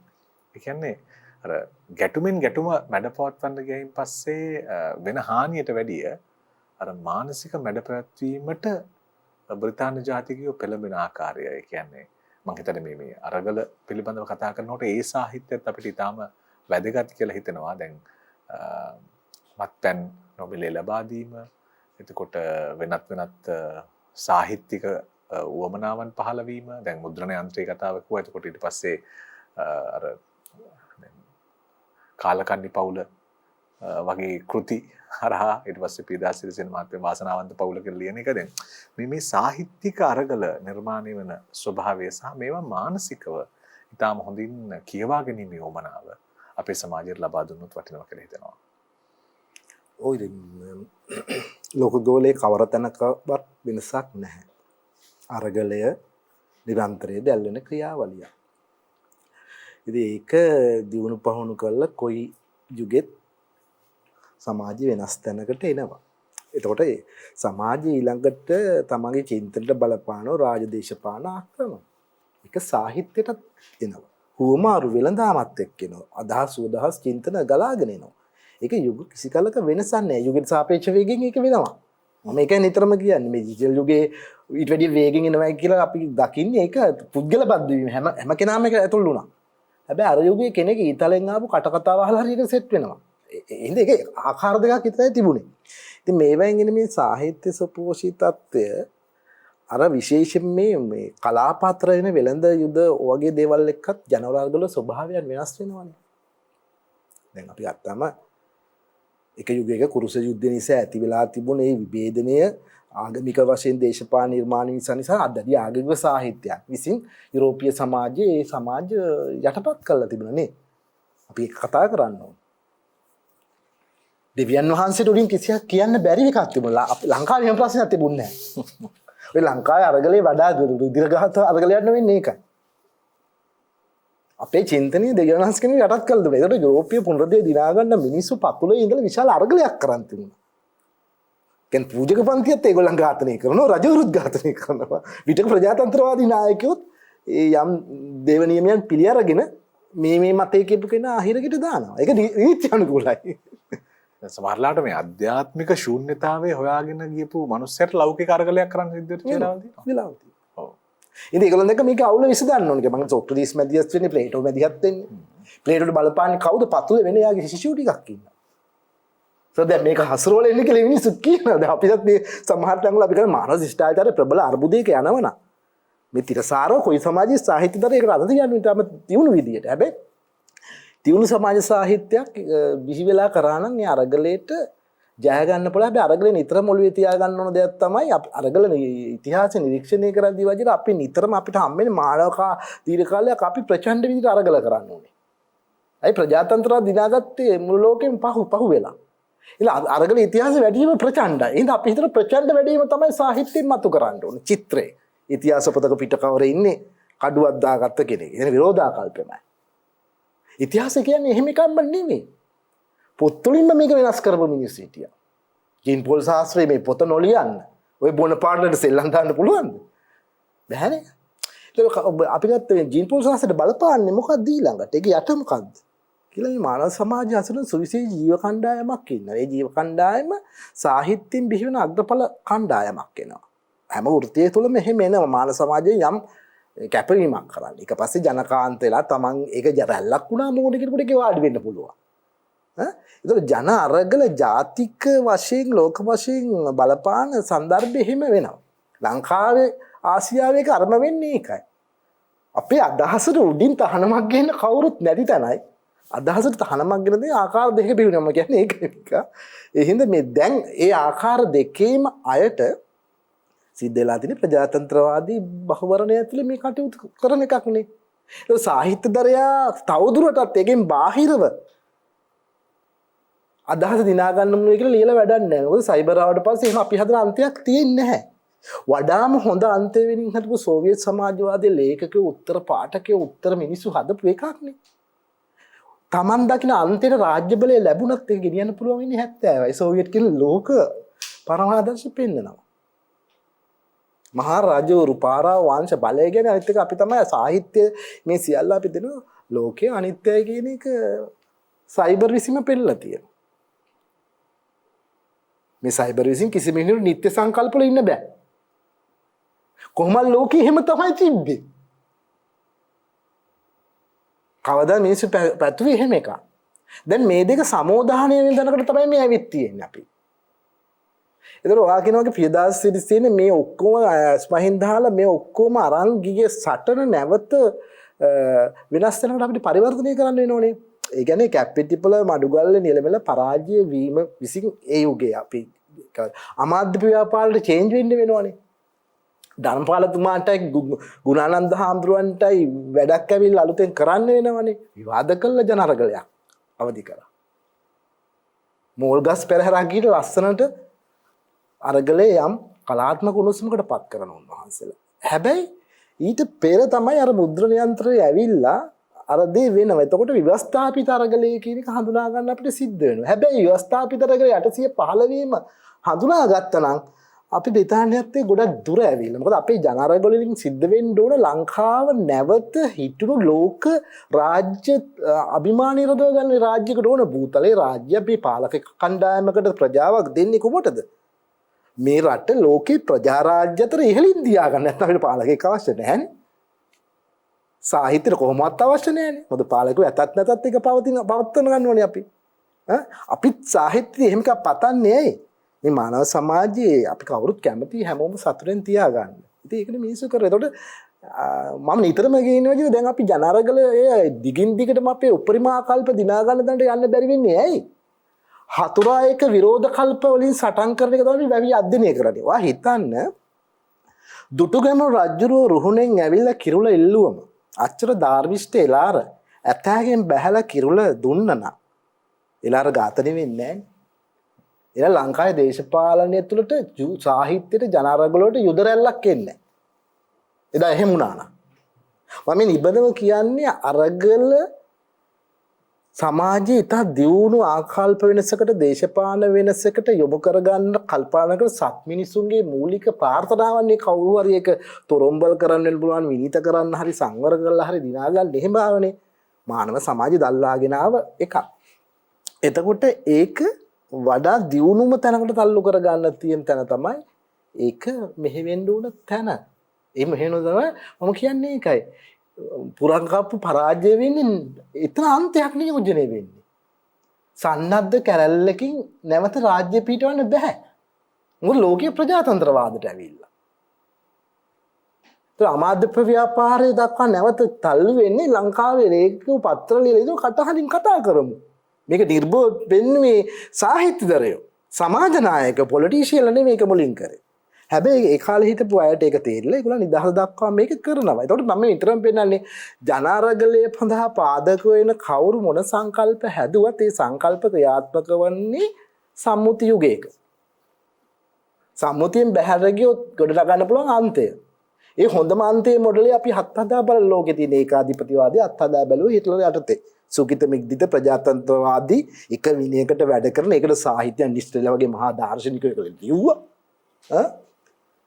ලිව්වනේ. ඒක පරාජය කරන්න බොස්ටෝ බ්ලෙස්ලා පිහි කරගන්න සිද්ධ වෙනවා. පොඩි තැනකට දෙයන්න වෙන්නේ මානව සමාජයට. ඒ අනුව මානව සමාජ සාහිත්‍ය ලේඛකයෝ අතර එන අන්තර් හුමාරුව මේ යුරෝපයේ දක්වා තිබුණ අර ප්‍රශ්නේ. මොකද්ද? දෙවියන් වහන්සේට උඩින් හිතන්න බෑ කියන එක. තමයි මේ පැසිස්වාද එක දෙයක්. අන්තයක් හොයනවා අපි. ඉතින් ඒකෙම එකක් විදියට කොහොම හරි සමාජවාදී ව්‍යාපාර බිහි වෙලා ඒකටත් එකක් හදාගත්තා. යාන්තම් දශක 7ක් එක පරමාදර්ශයක් ලෝකේ තියෙනවා. උත්තරම ලේඛකය මම කියන්නේ ඒකයි. ප්‍රජාතන්ත්‍රවාදය ආවට පස්සේ වජිර ආන්තික බලයක් හොඳට හෝ තියාගන්න. දැන් තරයි බාලගේ සාහිත්‍ය කියලා බලන්න. ඒගොල්ලන්ගේ මානෙන් බැලුවම හරි හොඳ ආකල්ප ටිකක් තියෙන්නේ. ඒගොල්ලන්ගේ ආගමික කියවීම අනුව ඒගොල්ලන් හදාගත්ත සාහිත්‍යයක් තියෙනවා. මම මේක අවසල එක විශේෂයෙන් අධ්‍යයනය කරනවා. මේ මොකද මගේ පළවෙනි කෘතියක මම මොකක් මේ හදාරම හිටියේ මොකක්ද ඒ කියලා ඒගොල්ලන්ගේ එන එක. ඒගොල්ලන්ගේ ආකල්පයක හරි. අපේ අර රාවණාවාදීෝ පිරිසක් විවිධය ගේන අදහස් වගේ විවිධ අදහස් මිනිස්සු පතුරවනෝනේ. ඒගොල්ලන්ගේ ආකාරයෙන් හරි. හැබැයි ඒක කැරල් එකකින් බලය පිහිටවන්න වෙන්නේ. අරගොල්ලින් බෑ. අරගොල්ලින් ජය ගන්න පුළුවන් සම්මුති විතර මැක්කාටා ඉඳලා මේ ඔක්කොම පෞර රාජ්‍ය ඇතැන්ස් නුවර ඉඳලා අද දක්වා පෙන්ලා තියෙන්නේ. ඒක එතකොට මේ දැන් අපේ සාහිත්‍ය ඇතුලේ අතීතේ කතා කරන ගමන් අපි දැන් මතු කර ගන්න ඕන ජනරගලේ මේ කරපු උපාය මාර්ග හරි ලක්ෂණ අදිට මුසු කර ගන්න ඕන. ඉතින් මධ්‍ය ව්‍යාපාරයේ සටන විශේෂයි. 20000ක් මිහිරිගමට ගියා 1912. අපිට තිබුණු බස් ප්‍රමාණය අපේ ජනගහනය සාපේක්ෂව ඒක අමුතු වැඩක්. ඒ කියන්නේ අර මුද්‍රණ යන්ත්‍රය ගෙනාපු දා ඉඳලා වෙච්ච ක්‍රියාවලිය පංචමහා වාද මේ ඔක්කොගෙම වෙච්ච ක්‍රියාවලිය ව්‍යවස්ථාපිත තැනකට ගෙනවා. එතකොට මං හිතන්නේ අපි බටහිරින් ඉතාම වටිනා ප්‍රජාතන්ත්‍රීය පරිචයක් අපේ ජනරගල ව්‍යාපාරය සම්මුතිගත කරනවා. ඊට පස්සේ වැවිලිකරුවන්ගේ සංවිධාන, විවිධ වෘත්තික සංවිධාන, වෛද්‍ය සංවිධාන, භාෂා සංවිධාන විවිධයි බිහි වෙනවා. කම්කරු සංවිධාන තමන්ගේ අර්ථයෙන් එක්ක වුණාම ඒගොල්ලන්ගේ පුළුල් දේ තමයි ඒගොල්ලන් බලන්නේ. ඒක ඉතා සාධාරණ මනුෂ්‍ය දෙයක්. හැබැයි ප්‍රජාතන්ත්‍රවාදී සමාජයක එතෙන්ට කවුරෙක් අහන්න දෙනවනම් අපි සම්මුතියක් ඇතුළේ තමයි ඉන්න වෙන්නේ දැන්. පොද බලය කැරලින් ගැහුවට පස්සේ හිටින්නේ අද ලෝකේ. තලේබාන්ලගේ අදහස උහුන්ට සාපේක්ෂව සුද්ධ වුණාට ලෝක බුයතාර්ථ තියන්න බෑද. මේ ලෝක ගෝලේ ඒ යුගේ නෙවෙයි. ආයි දුටු ගැමුණු ගෙලල්ල මෙතන තියන්න බෑ වගේ තමයි. ඒ වගේ රජෙක් හදන්න බෑ කියලා අපි තේරුම් ගත්තනේ දැන්. ජනවරමින්ම රජවරු හදන්න බෑ. ඒක බිම තියලා ඉන්න ගොඩක් කල්. පොත් බෞද්ධ ක්‍රමයේ ඇතුලේ කොහොමවත් බෑ. මොකද බුදුන් වහන්සේ ඇතුලේ සදාර්ථනික වෙනස් වන වාස්තවික දෙයක් බුදුදහමේ නැහැ. අපි අනුරාධපුරේ අවුරුදු 1400ක් තිබුණාට රාජවංශ තිබුණේ නැහැ නේ අවුරුදු 200කට වැඩි. දිගට ගියේ නැහැ. එක එක එනවා. මාගම් වංශය, මෙහෙරවර වංශය, ලම්බකර්ණ වංශය. ඉතින් එහෙම එනවා. ඉතින් මෙහෙවත් එහෙම තමයි. ඉතින් ඒ නිසා සාහිත්‍යයේ මේ ධාරාවේ මෙතෙන්ට ආපු එක තවමත් අපි විරෝධාකල්පිත තමයි පවත්වාගෙන යන්නේ. කම්කරු ව්‍යාපාර, සාහිත්‍ය, තෝල්ස්තෝයි මේ ඔක්කොම කියවලා තියෙනවා. සටන් ව්‍යාපාර හරිය රළුයි.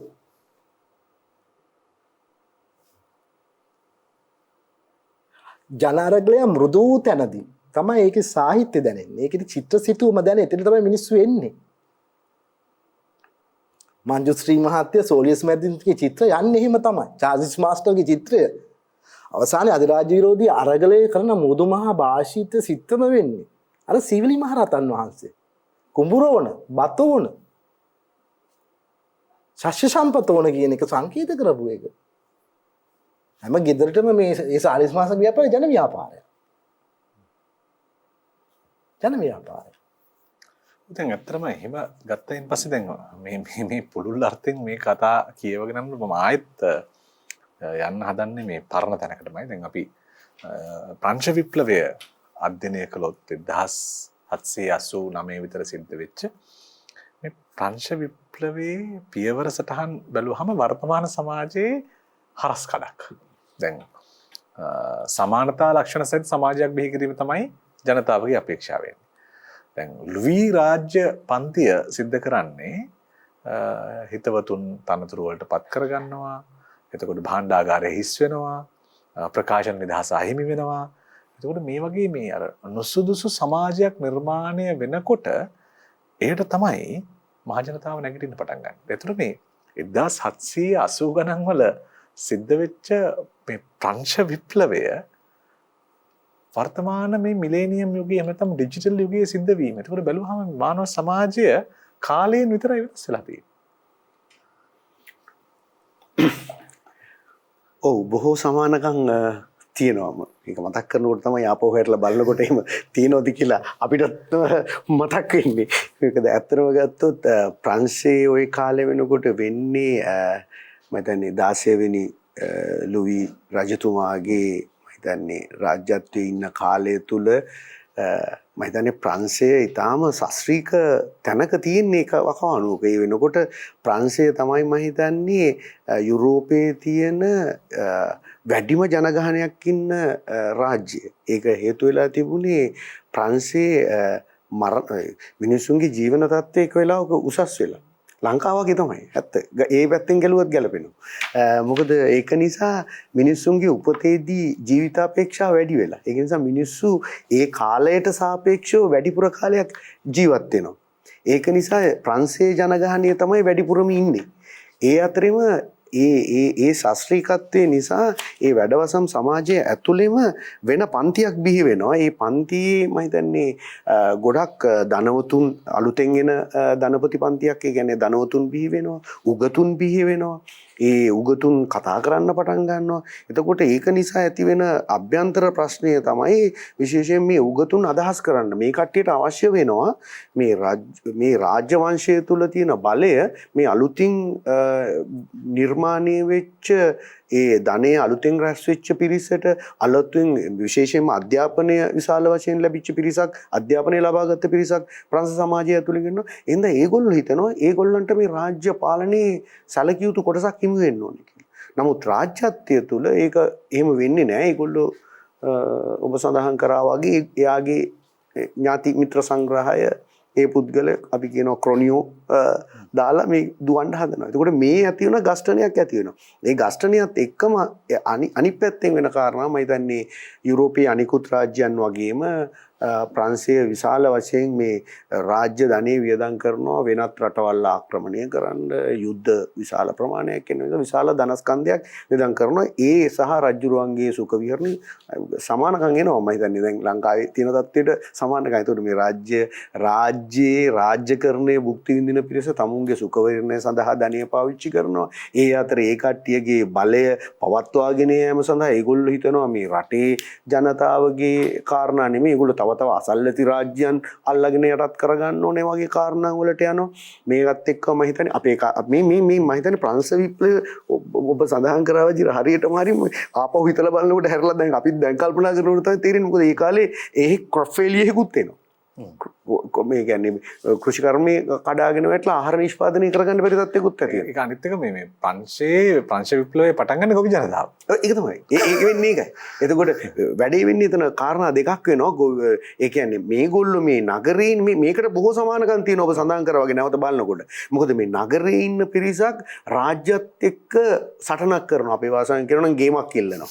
ඒ ගේම ඉල්ලන අතරෙම ගමේ ඉන්න ගොවියන්ට විශාල ප්‍රශ්නයක් ඇති වෙනවා. ඒතර මේගොල්ලෝ මම හිතන්නේ මේ නගරේ ඉන්න පිරිස තමයි නැෂනල් කන්ස්ටිටියුෂන් කවුන්සිල් එකක් කියලා මේක කරලා මේ රජුරුවත් එක්ක මේක කරන්නේ. හැබැයි ගමේ පිරිස ඊට පස්සේ රජුරුවත් මම හිතන්නේ කුමන්ත්‍රණයක් කරනවා. රජුරුව කුමන්ත්‍රණයක් කරනවා මේ පිරිසට ඒ බලය හුමාරු කරන එක ඉතා උපක්‍රමශීලීව වෙනස් කරන්න එනවා කියලා ගමේ ඉන්න මේ ෆාමර්ස්ලාට එහෙම නැත්නම් ගොවි ජනතාවට දැනගන්න හම්බ වෙනවා. ඉතින් ඒගොල්ලෝ මේක ඊට පස්සේ ඒගොල්ලන්ගේ නැගී එන රැල්ලේ ප්‍රචණ්ඩත්වය කළමනාකරණය කරගන්න බැරි වෙනවා. ඒ ප්‍රචණ්ඩත්වය ඉතා විනාශයකින් ගිහිල්ලා මම හිතන්නේ ඒක තමයි මම හිතන්නේ ඔය කාලවකවානුවේ තිබිච්ච අරගලවල තිබුණ ඉතාම දරුණුම ප්‍රචණ්ඩ අරගලේ බවට පත් වෙලා විශාල පිරිසක්ගේ ජීවිත හානි වෙලා මම හිතන්නේ බැස්ටීලිය බිමට සමතලා වෙලා නවතින තත්ත්වයට පත් වෙනවා. තව සමානකම දැන් ඔබතුමා මේ සමානකම් මත කරන නිසා මේ දැන් අර බදු එකතු කිරීමේ බලය ප්‍රංශයේ බදු එකතු කිරීමේ බලය එක පැලැන්තියකට හිමි වෙනවා. බදුකරුවන් අතර යනවා. ඒතර බදුකරුවන් අතට ගියයින් පස්සේ බදුකරුවෝ බදු එකතු කරන අතර වාරයේදී බොහෝ වරප්‍රසාද ලැබූ පන්තිය බදු වලින් නිදහස් වෙනවා. ඒතර මේ බදු වලින් නිදහස් වීමේ බර ගොවි ජනතාවට ගෙවන්න සිද්ධ වෙනවා. එතකොට බොහෝ සමාන අපි නැවත එහෙම නැතුව කියවල දැන් මේ බලපුවම තමයි මේ සමානකම් අපිට වඩා උද්දීපනය වෙලා පේන්නේ. විශාල සමානකම් තියෙනවා. ඒ ප්‍රංශ විප්ලවයේ දැන් සියවස් දෙක තුනකට පස්සේ ආපහු ඒ විදිහටම රිපීට් වෙනවද කියන ප්‍රශ්නේ තමයි ඒ විදිහට නැවත ප්‍රතිනිර්මාණය වෙනවද කියන ප්‍රශ්නේ තියෙනවා. එකම දේ ඒක නිර්මාණය වෙනකොට මම හිතන්නේ මේ වෙලාවේ තියෙන වෙනස ඒ ප්‍රතිනිර්මාණය වෙන එක කළමනාකරණය කරන්නේ ඒක මෙහෙවන්නේ ඒක මෙහෙ වෙන්නේ ඒ ප්‍රංශයේ සිදුවෙච්ච විදිහටමද කියන ප්‍රශ්නේ ආපහු වෙනවා. ඉතින් මම හිතන්නේ වෙනස තියෙන්නේ එතන. ඔව් දැන් එතකොට දැන් ආයි දැන් ප්‍රංශ විප්ලවයට આવත් ප්‍රංශ විප්ලවයේ අවසානයේ මේ රජුගේ විධායක බලතල සීමා කරන ආණ්ඩුක්‍රම ව්‍යවස්ථාවක් සකස් කිරීමට තමයි බලාපොරොත්තු වෙන්නේ අවසාන. අර අතෙන්ට ඇවිල්ලා ඊට පස්සේ අර මේ ටෙනිස් පිටියේ දිවුරුම් දීම් වගේ තැන්වලදී මේ කියන්නේ මේ සමාජය ප්‍රජාතන්ත්‍රීය කරනවා. ප්‍රජාව වෙත බලය පවරනවා. දැන් එහෙම බැලුවාම ඇත්තටම මේ ලෝකයේ මේ අරගල වලින් සමාජය ප්‍රතිසංස්කරණය කරනකොට සමස්ත පද්ධතියම ප්‍රතිසංස්කරණය වෙනවා. ඊට පස්සේ බුද්ධිමය ප්‍රබෝධයක් ඇති කරනවා. ඒත් එහෙම බැලුවහම අතරම අරගලවල තියෙනව නේද ජයග්‍රාහී පැත්තක්. සියලු අරගල ජයග්‍රහයි. ඊටම නරක අරගලෙත් යමක් කළා තියෙනවා. 88 71 තරුණ කැරලි දෙක විශාල මානව අනුවේදනාගේ ඉල්ලීමක් නේ. මේ ප්‍රකාශනීය ප්‍රකම්පනයේ කොයිතරම් දරුණු වුණා. මේ රටේ ශිෂ්ටාචාරයේ දරුවෝ තමන්ගේ මව් රාජ්‍යයෙන් ඉල්ලපු යුක්තියේ අයදුම ඒක අපිට අමතක කරන්න බෑ. හැබැයි දරුවන්ගේ අයදුමේ ක්‍රියාමාර්ග ප්‍රවේශ සටන් පාරණේ පරාජයටපත් වෙන්නේ. ඒ ඉල්ලීම පරාජයටපත් වුණත් මේ විශාල මලකඳන් වල අඳනවානේ ලංකා සමාජ ප්‍රතිසංස්කරණයක් ඇරෙනවා. සුපෝෂිත ධර්ම සාහිත්‍යකින් හා ලංකා පොළොව ගැන මනා ජනරගල අධ්‍යයනයකින් ඒ නියමෝ එහි කරහනම් ඒක උත්සාහත ජයග්‍රහණයට මොකද ඒක සමාජවාදී කැරල්ලෙන් බිහි කරන්න පුළුවන් යුගයක වෙච්ච දෙයක්. සමාවෙන්න මට මේ විරාමයකට යන අවසරයක් ඉල්ලන්න ඕන. මම ආයෙත් ඔතෙන්ට වෙනවා. ඇවිල්ලා අපි ආයෙත් අවසන් අදිරේ කතා බහට එකතු වෙමු. අපි කතා කරන්නේ අද ජන අරගල සාහිත්‍ය පිළිබඳව. අද අපි කතා කරන්නේ ලිවිසරි ප්‍රේමේ ජන අරගල සාහිත්‍ය පිළිබඳව. අපි අතරම ඊටාම මේ වටින කියන තැන්වල ඇවිදිමින් අපි රුසියානු විප්ලවය වෙන්න පුළුවන්, ප්‍රංශ විප්ලවය වෙන්න පුළුවන්, ප්‍රතිසංස්කරණ ව්‍යාපාරය වෙන්න පුළුවන්, මේ ආදී වූ තැන්වල ඇවිදිමින් සාකච්ඡා කරා මේ ජන අරගලවල ස්වභාවය පිළිබඳව. අපි කතා කරමින් හිටියේ මේ ජන අරගලවල ජයග්‍රාහී කඩයින් පිළිබඳව. දැන් අපි ආයෙත් ලංකාවට ආවොත් ලංකාවේ අපි 1505 පෘතුගීසි 796 රන්දේසි 815 ඉංග්‍රීසි මෙහෙම ඇවිල්ලා ආපු ගමනේ මේවට විරුද්ධව ජනතාව නැගිටිනවා. බදු ක්‍රමයට පීඩාවන් දරා ගන්න බැරුව නැගිටලා 1848 වගේ තැන්වල රසටන් කරනවා. මොකද මම මේක මතක් කරලා කිව්වා මේ සටන් වලින් පස්සේ ඒ හානිකර ස්වභාවයෙන් පාඩම් ඉගෙන ගන්නවා. උගත් පාඩම්.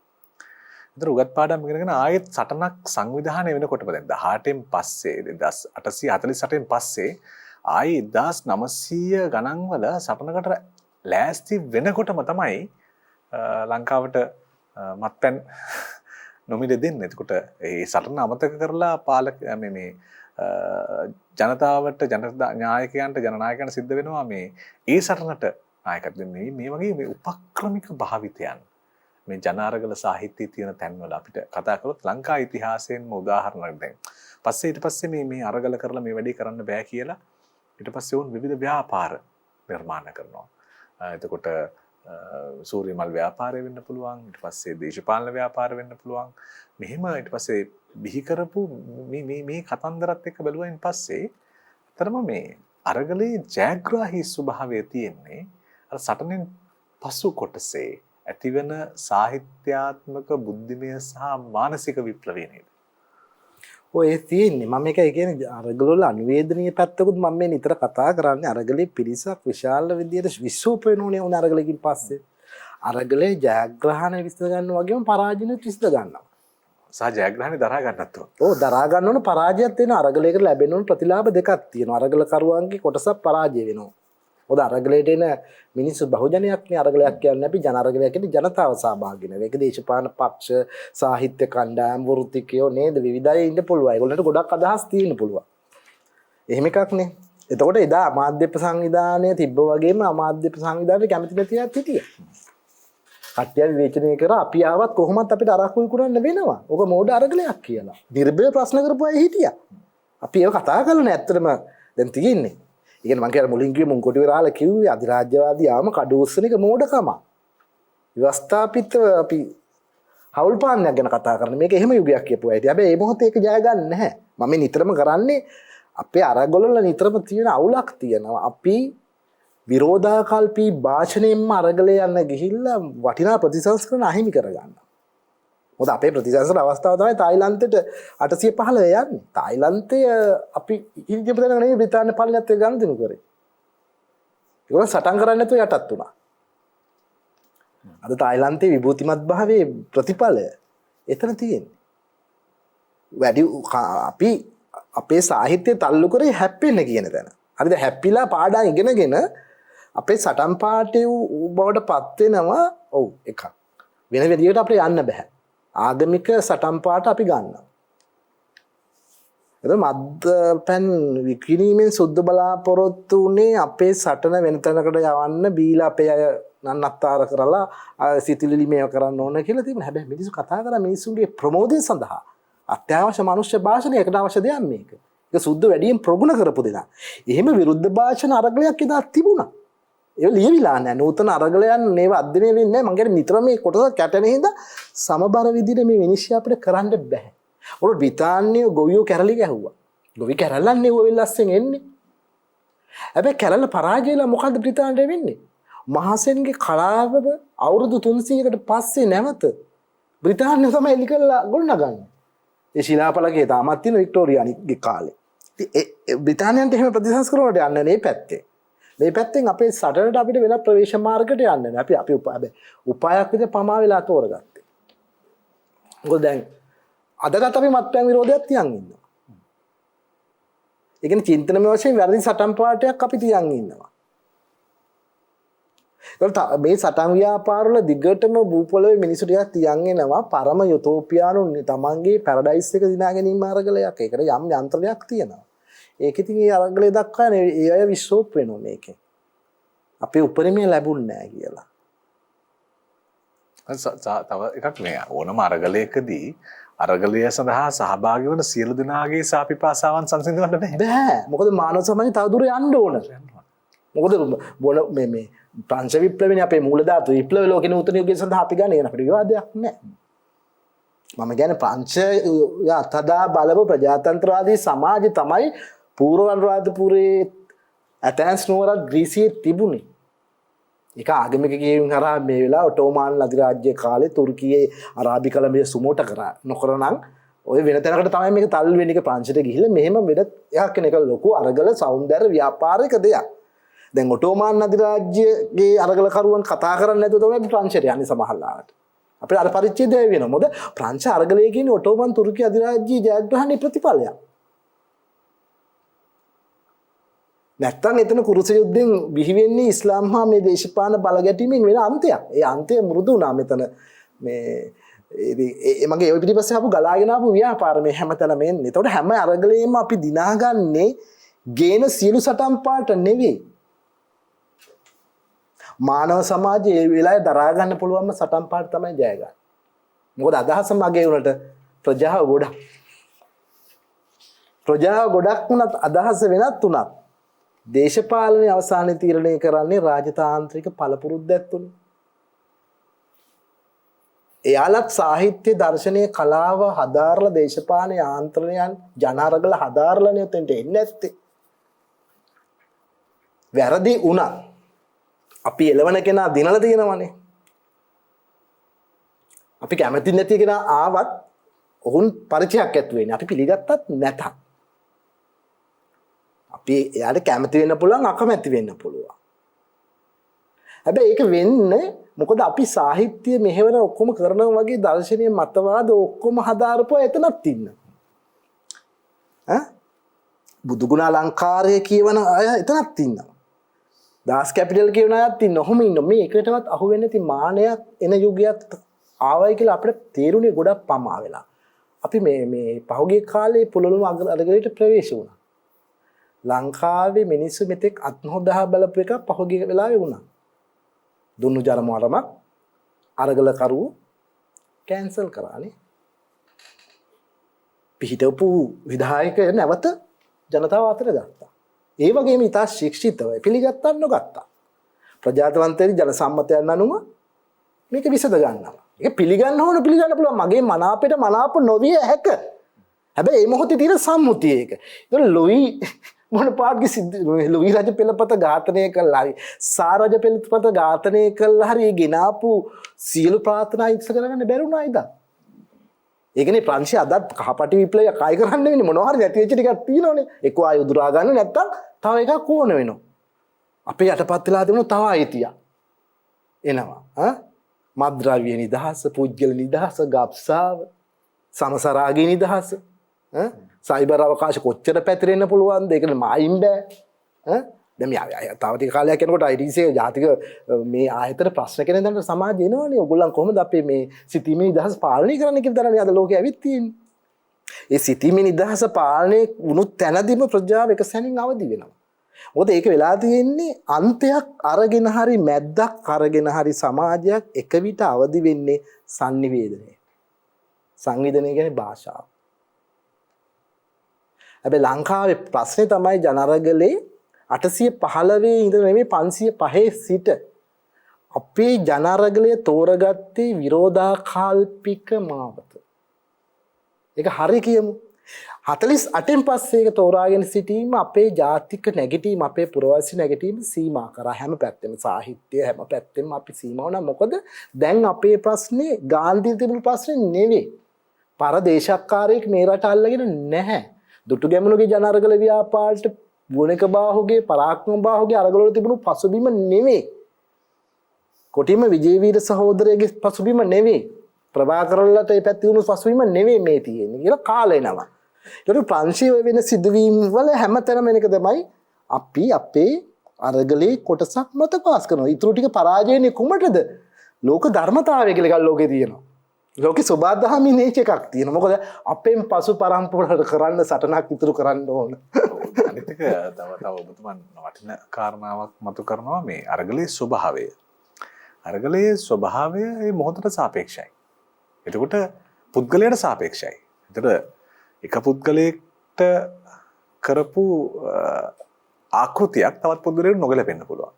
සමහරවිට ඒ කියවීම, ඒ පරිචය, ඒ අත්දැකීම් වෙනස් වෙන්න පුළුවන්. සමහරවිට නීතික සහ අනීතික රාමුව ඇතුලේ හරිම කල්පනාකාරීව සිදු කරන වටපිටාවක් නිර්මාණය කරන්න පුළුවන්. ඒ කියන්නේ අර පුද්ගල බද්ධව අරගලයේ ස්වභාවය වෙනස් වෙනවා. දැන් ප්‍රංශ විප්ලවය පිළිබඳව අපි කතා කරා. එතකොට දැන් රුසියානු විප්ලවයේ රජ පෙළපත පෙරලා දමලා අන්තිමට උන්ට උන් හිටි දැන් අහිමි කළා පවුල පිටින්ම ඝාතනය වෙන තැනට. ඊට පස්සේ දැන් ජපානයේ මේජි විප්ලවය වගේ තැනක් ගත්තොත් අර ෂෝගුරුන්ගේ බලය බිඳ හැරීම. එතකොට අර දැන් චෙකෝස්ලෝවාකියාවට ආවොත් අපි දැන් මේ 80න් පස්සේ මෙහාට මේ විප්ලව ටික අරගල ටික කතා කරගෙන ආවොත් එහෙම දැන් වෙල්වට් විප්ලවය වගේ තැන්වල මේ නාට්‍යකරුවෙක් බලයට අරන් එනවා මේ 1989. එතකොට මේ වෙල්වට් විප්ලවය. එතකොට ඕස්ට්‍රේලියාවේ ස්වදේශිකයන්ට අහිමි වෙච්ච හිමිකම දැන් ඇබෝජිවරුන් පුරවැසියන් විදියට පිළිගන්න සිද්ධ වෙන තැනට තල්ලු කරනවා. දැන් මේ වගේ මේ අපි 80න් පස්සේ එහෙම අපිට දැල්වෙන අරගල ලෝකයේ තිබුණු තැන් පිළිබඳව අපි ටිකක් මතක් කරගෙන යමු.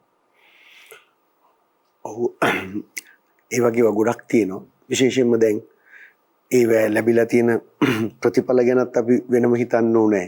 ඒ අරගලයේ මම හිතන්නේ ඊට කලින් පොඩ දැන් අර අරගලයේ නියෝජනය කරන්නේ හැබැයි කාගේ අවශ්‍යතාවයද? මම හිතනවා මේ මාතෘකාවට ඒක වටිනවා. ඔව් අරගලයේ නියෝජනය කරන්නේ ඇත්තටම හැබැයි කාගේ අවශ්‍යතාවයද? ඊට පස්සේ අන්තිමට අරගලයේ නිර්මාණය කරලා දෙන්නේ කාගේ අවශ්‍යතාවයක්ද කියන එක තීරණය කරගන්න එක. දැන් අරගලයක් කියලා කිව්වම වෙනසක් එන්න කිව්වම සමාජයේ ඒ වෙනස කරගන්න කැමති විශාල පිරිසක් ඉන්නවා. මේක මම හිතන්නේ අර මරාසාත් නාට්‍ය මම හිතන්නේ අපි මතක් කරගත්තොත් ඒකේ කියවෙනවා එක තැනක විප්ලවී මිනිස්සු විශාල දේවල් එක එක දේවල් බලාපොරොත්තු වෙනවා. හැබැයි ඔක්කොම පොදුවේ දායකත්වයේ සපයනවා විප්ලවයට. හැබැයි අන්තිමට විප්ලව ඉවරනකොට සපත්තු නැති එක්කෙනෙක් සපත්තු දෙකක් බලාපොරොත්තු වෙනවා.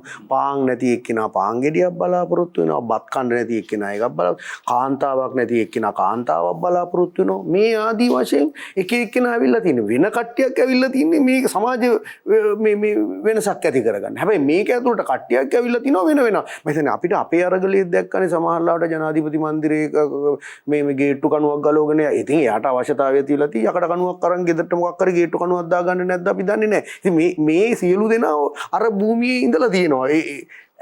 හැබැයි ඇත්තටම අරගලේ සිද්ධ වෙන්න යන්නේ වෙන කාරණාවකට. එතකොට මේ සියලු දෙනා මෙතෙන්ට එනවා ඒක රාශි වෙලා තම තමන්ගේ අවශ්‍යතාවයන්ට අන්තිමට අරගලේ පොදු අවශ්‍යතාවයේද නිර්මාණය වෙන්නේ. එහෙම නැත්නම් අරගලයට එක්කව වෙච්ච එක එක පුද්ගලයෝ තම තමන්ගේ පුද්ගලික අවශ්‍යතාවයන් අරගලය තුලින් සමනය කරගන්න උත්සාහ කරනවාද කියන තැන.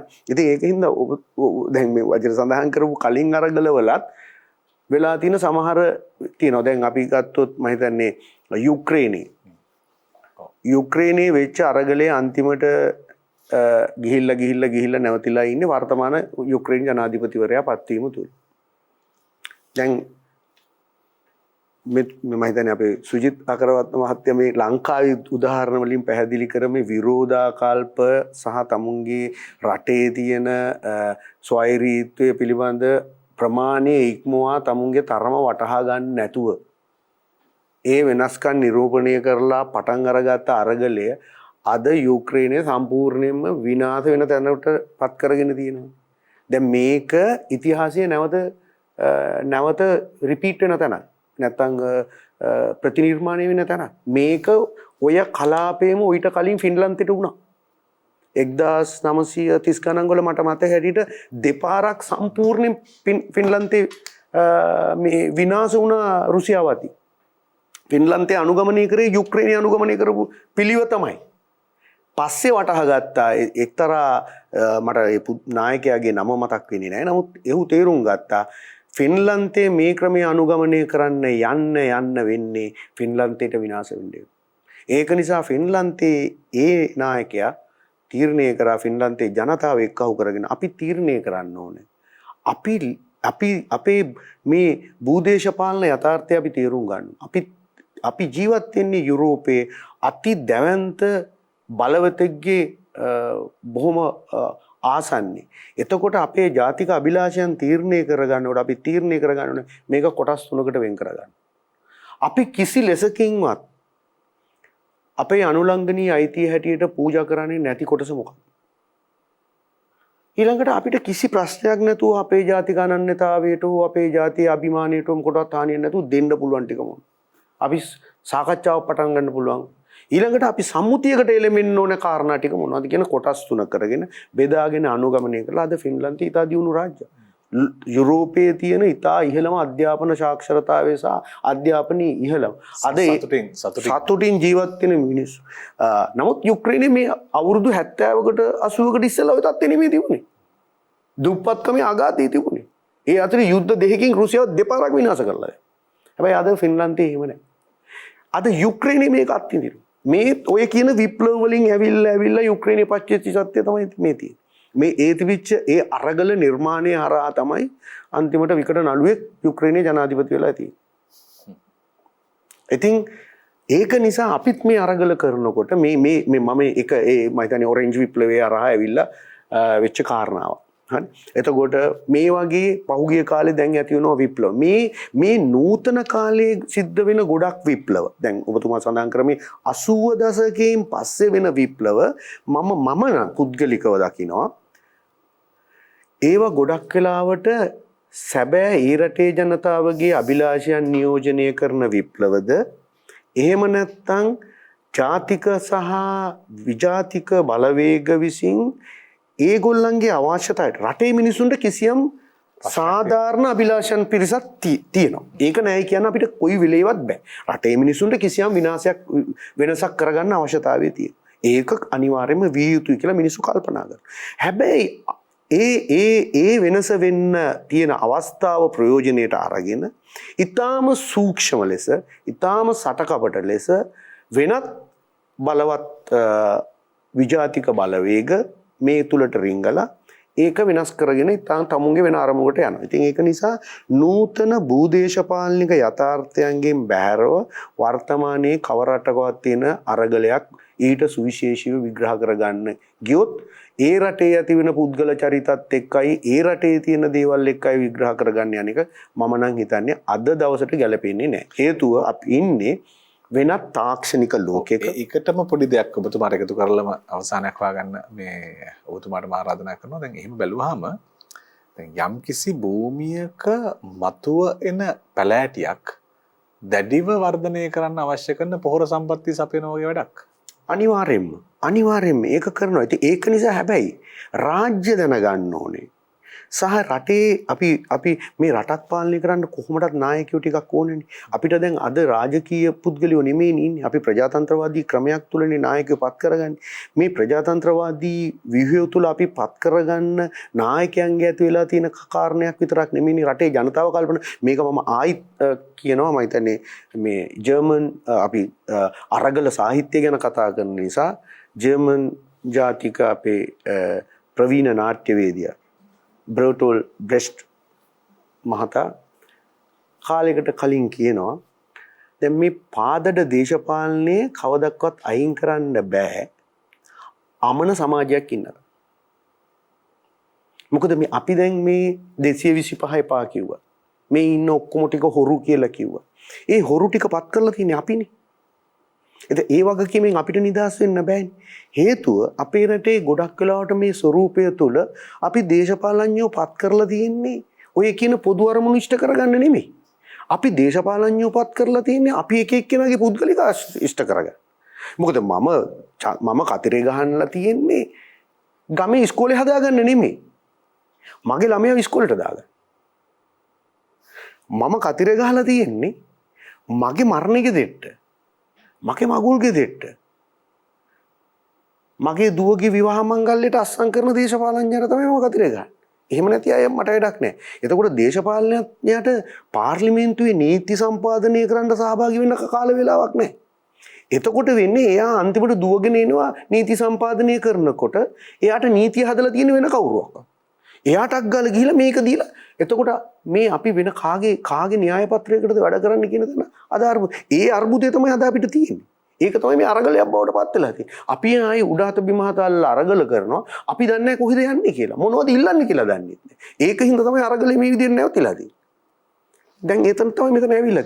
එතකොට අපි මේ භූදේශපාලන යථාර්ථය අද දවසට තත්කාලීන අවශ්‍යතා මේ අද තියෙන තත්ත්වයක් එක්ක විග්‍රහ කරගන්න අවශ්‍යයි. ඒක නෙවෙයි නැත්තම් මම හිතන්නේ මේක අපි ප්‍රංශ විප්ලවයේ කතා කරත් අපි රුසියානු විප්ලවය ගැන මම තාම පැහැදිලිව සඳහන් කරා. ඒවා ඒ කාලෙට තිබිච්ච ඒවා.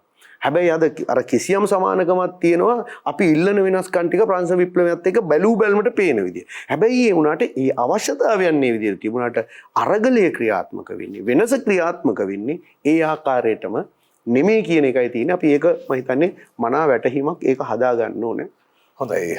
වෙල්වට් විප්ලවය වේවා ඊට පස්සේ නෝ විප්ලවය වේවා පීපල්ස් පවර් ව්‍යාපාරය වේවා රෝස විප්ලවය වේවා දැන් යුක්‍රේනයේ ඔබතුමන් කියපු විදිහට ඔරේන්ජ් විප්ලවයෙන් පස්සේ සිද්ධ වෙච්ච දේවල් වර්තමානයේ වේවා සර්බියාව එතකොට මියන්මාර සරම් විප්ලවය වෙන්න පුළුවන් හොංකොං කුඩාරගලය වෙන්න පුළුවන් මේවා කියවන්න අපි ඔබට ආරාධනා කරනවා මේවා කියවීමෙන් මේ අරගලවල ස්වභාවය පැහැදිලි කරගන්න පුළුවන් එතනින් නොනවති දැන් අපේ වෛද්‍ය ලක්ෂ්මන් ඉදිරිසිංහ මහත්මයා කියන විදිහට මේ අරගලය කියවලා නවතින්න එපා මේ අරගලය කියවලා භූදේශපාලනය කියවන්න ජියෝපොලිටික්ස් කියවන්න ජියෝපොලිටික්ස් කියවන්න නැතුව මේ අරගලවල ස්තර ලියා ගන්නට ඔබට පුළුවන්කමක් ලැබෙන්නේ නැහැ. ඒ නිසා අරගල සාහිත්‍ය පිළිබඳව අපි යම් තාක් දේවල් සාකච්ඡා කළා. ඒ සාකච්ඡාවෙන් ඔබට ඊළඟ ගවේෂණය සඳහා අවශ්‍ය කරන තොරතුරු ලැබුණායයි අපි විශ්වාස කරමින් අපි සාකච්ඡාවට හමාරසට අහන්න තබනවා.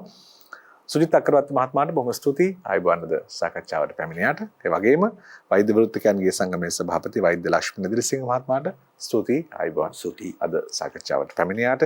අපි කතා කළේ අරගල සාහිත්‍ය ඔබ තුල තියෙන අරගලය නිමානු කර රැගෙන යන්නට ආරාධනා කරමින් සමුගන්නවා ලිවිසරි ප්‍රේමයෙන් අදට.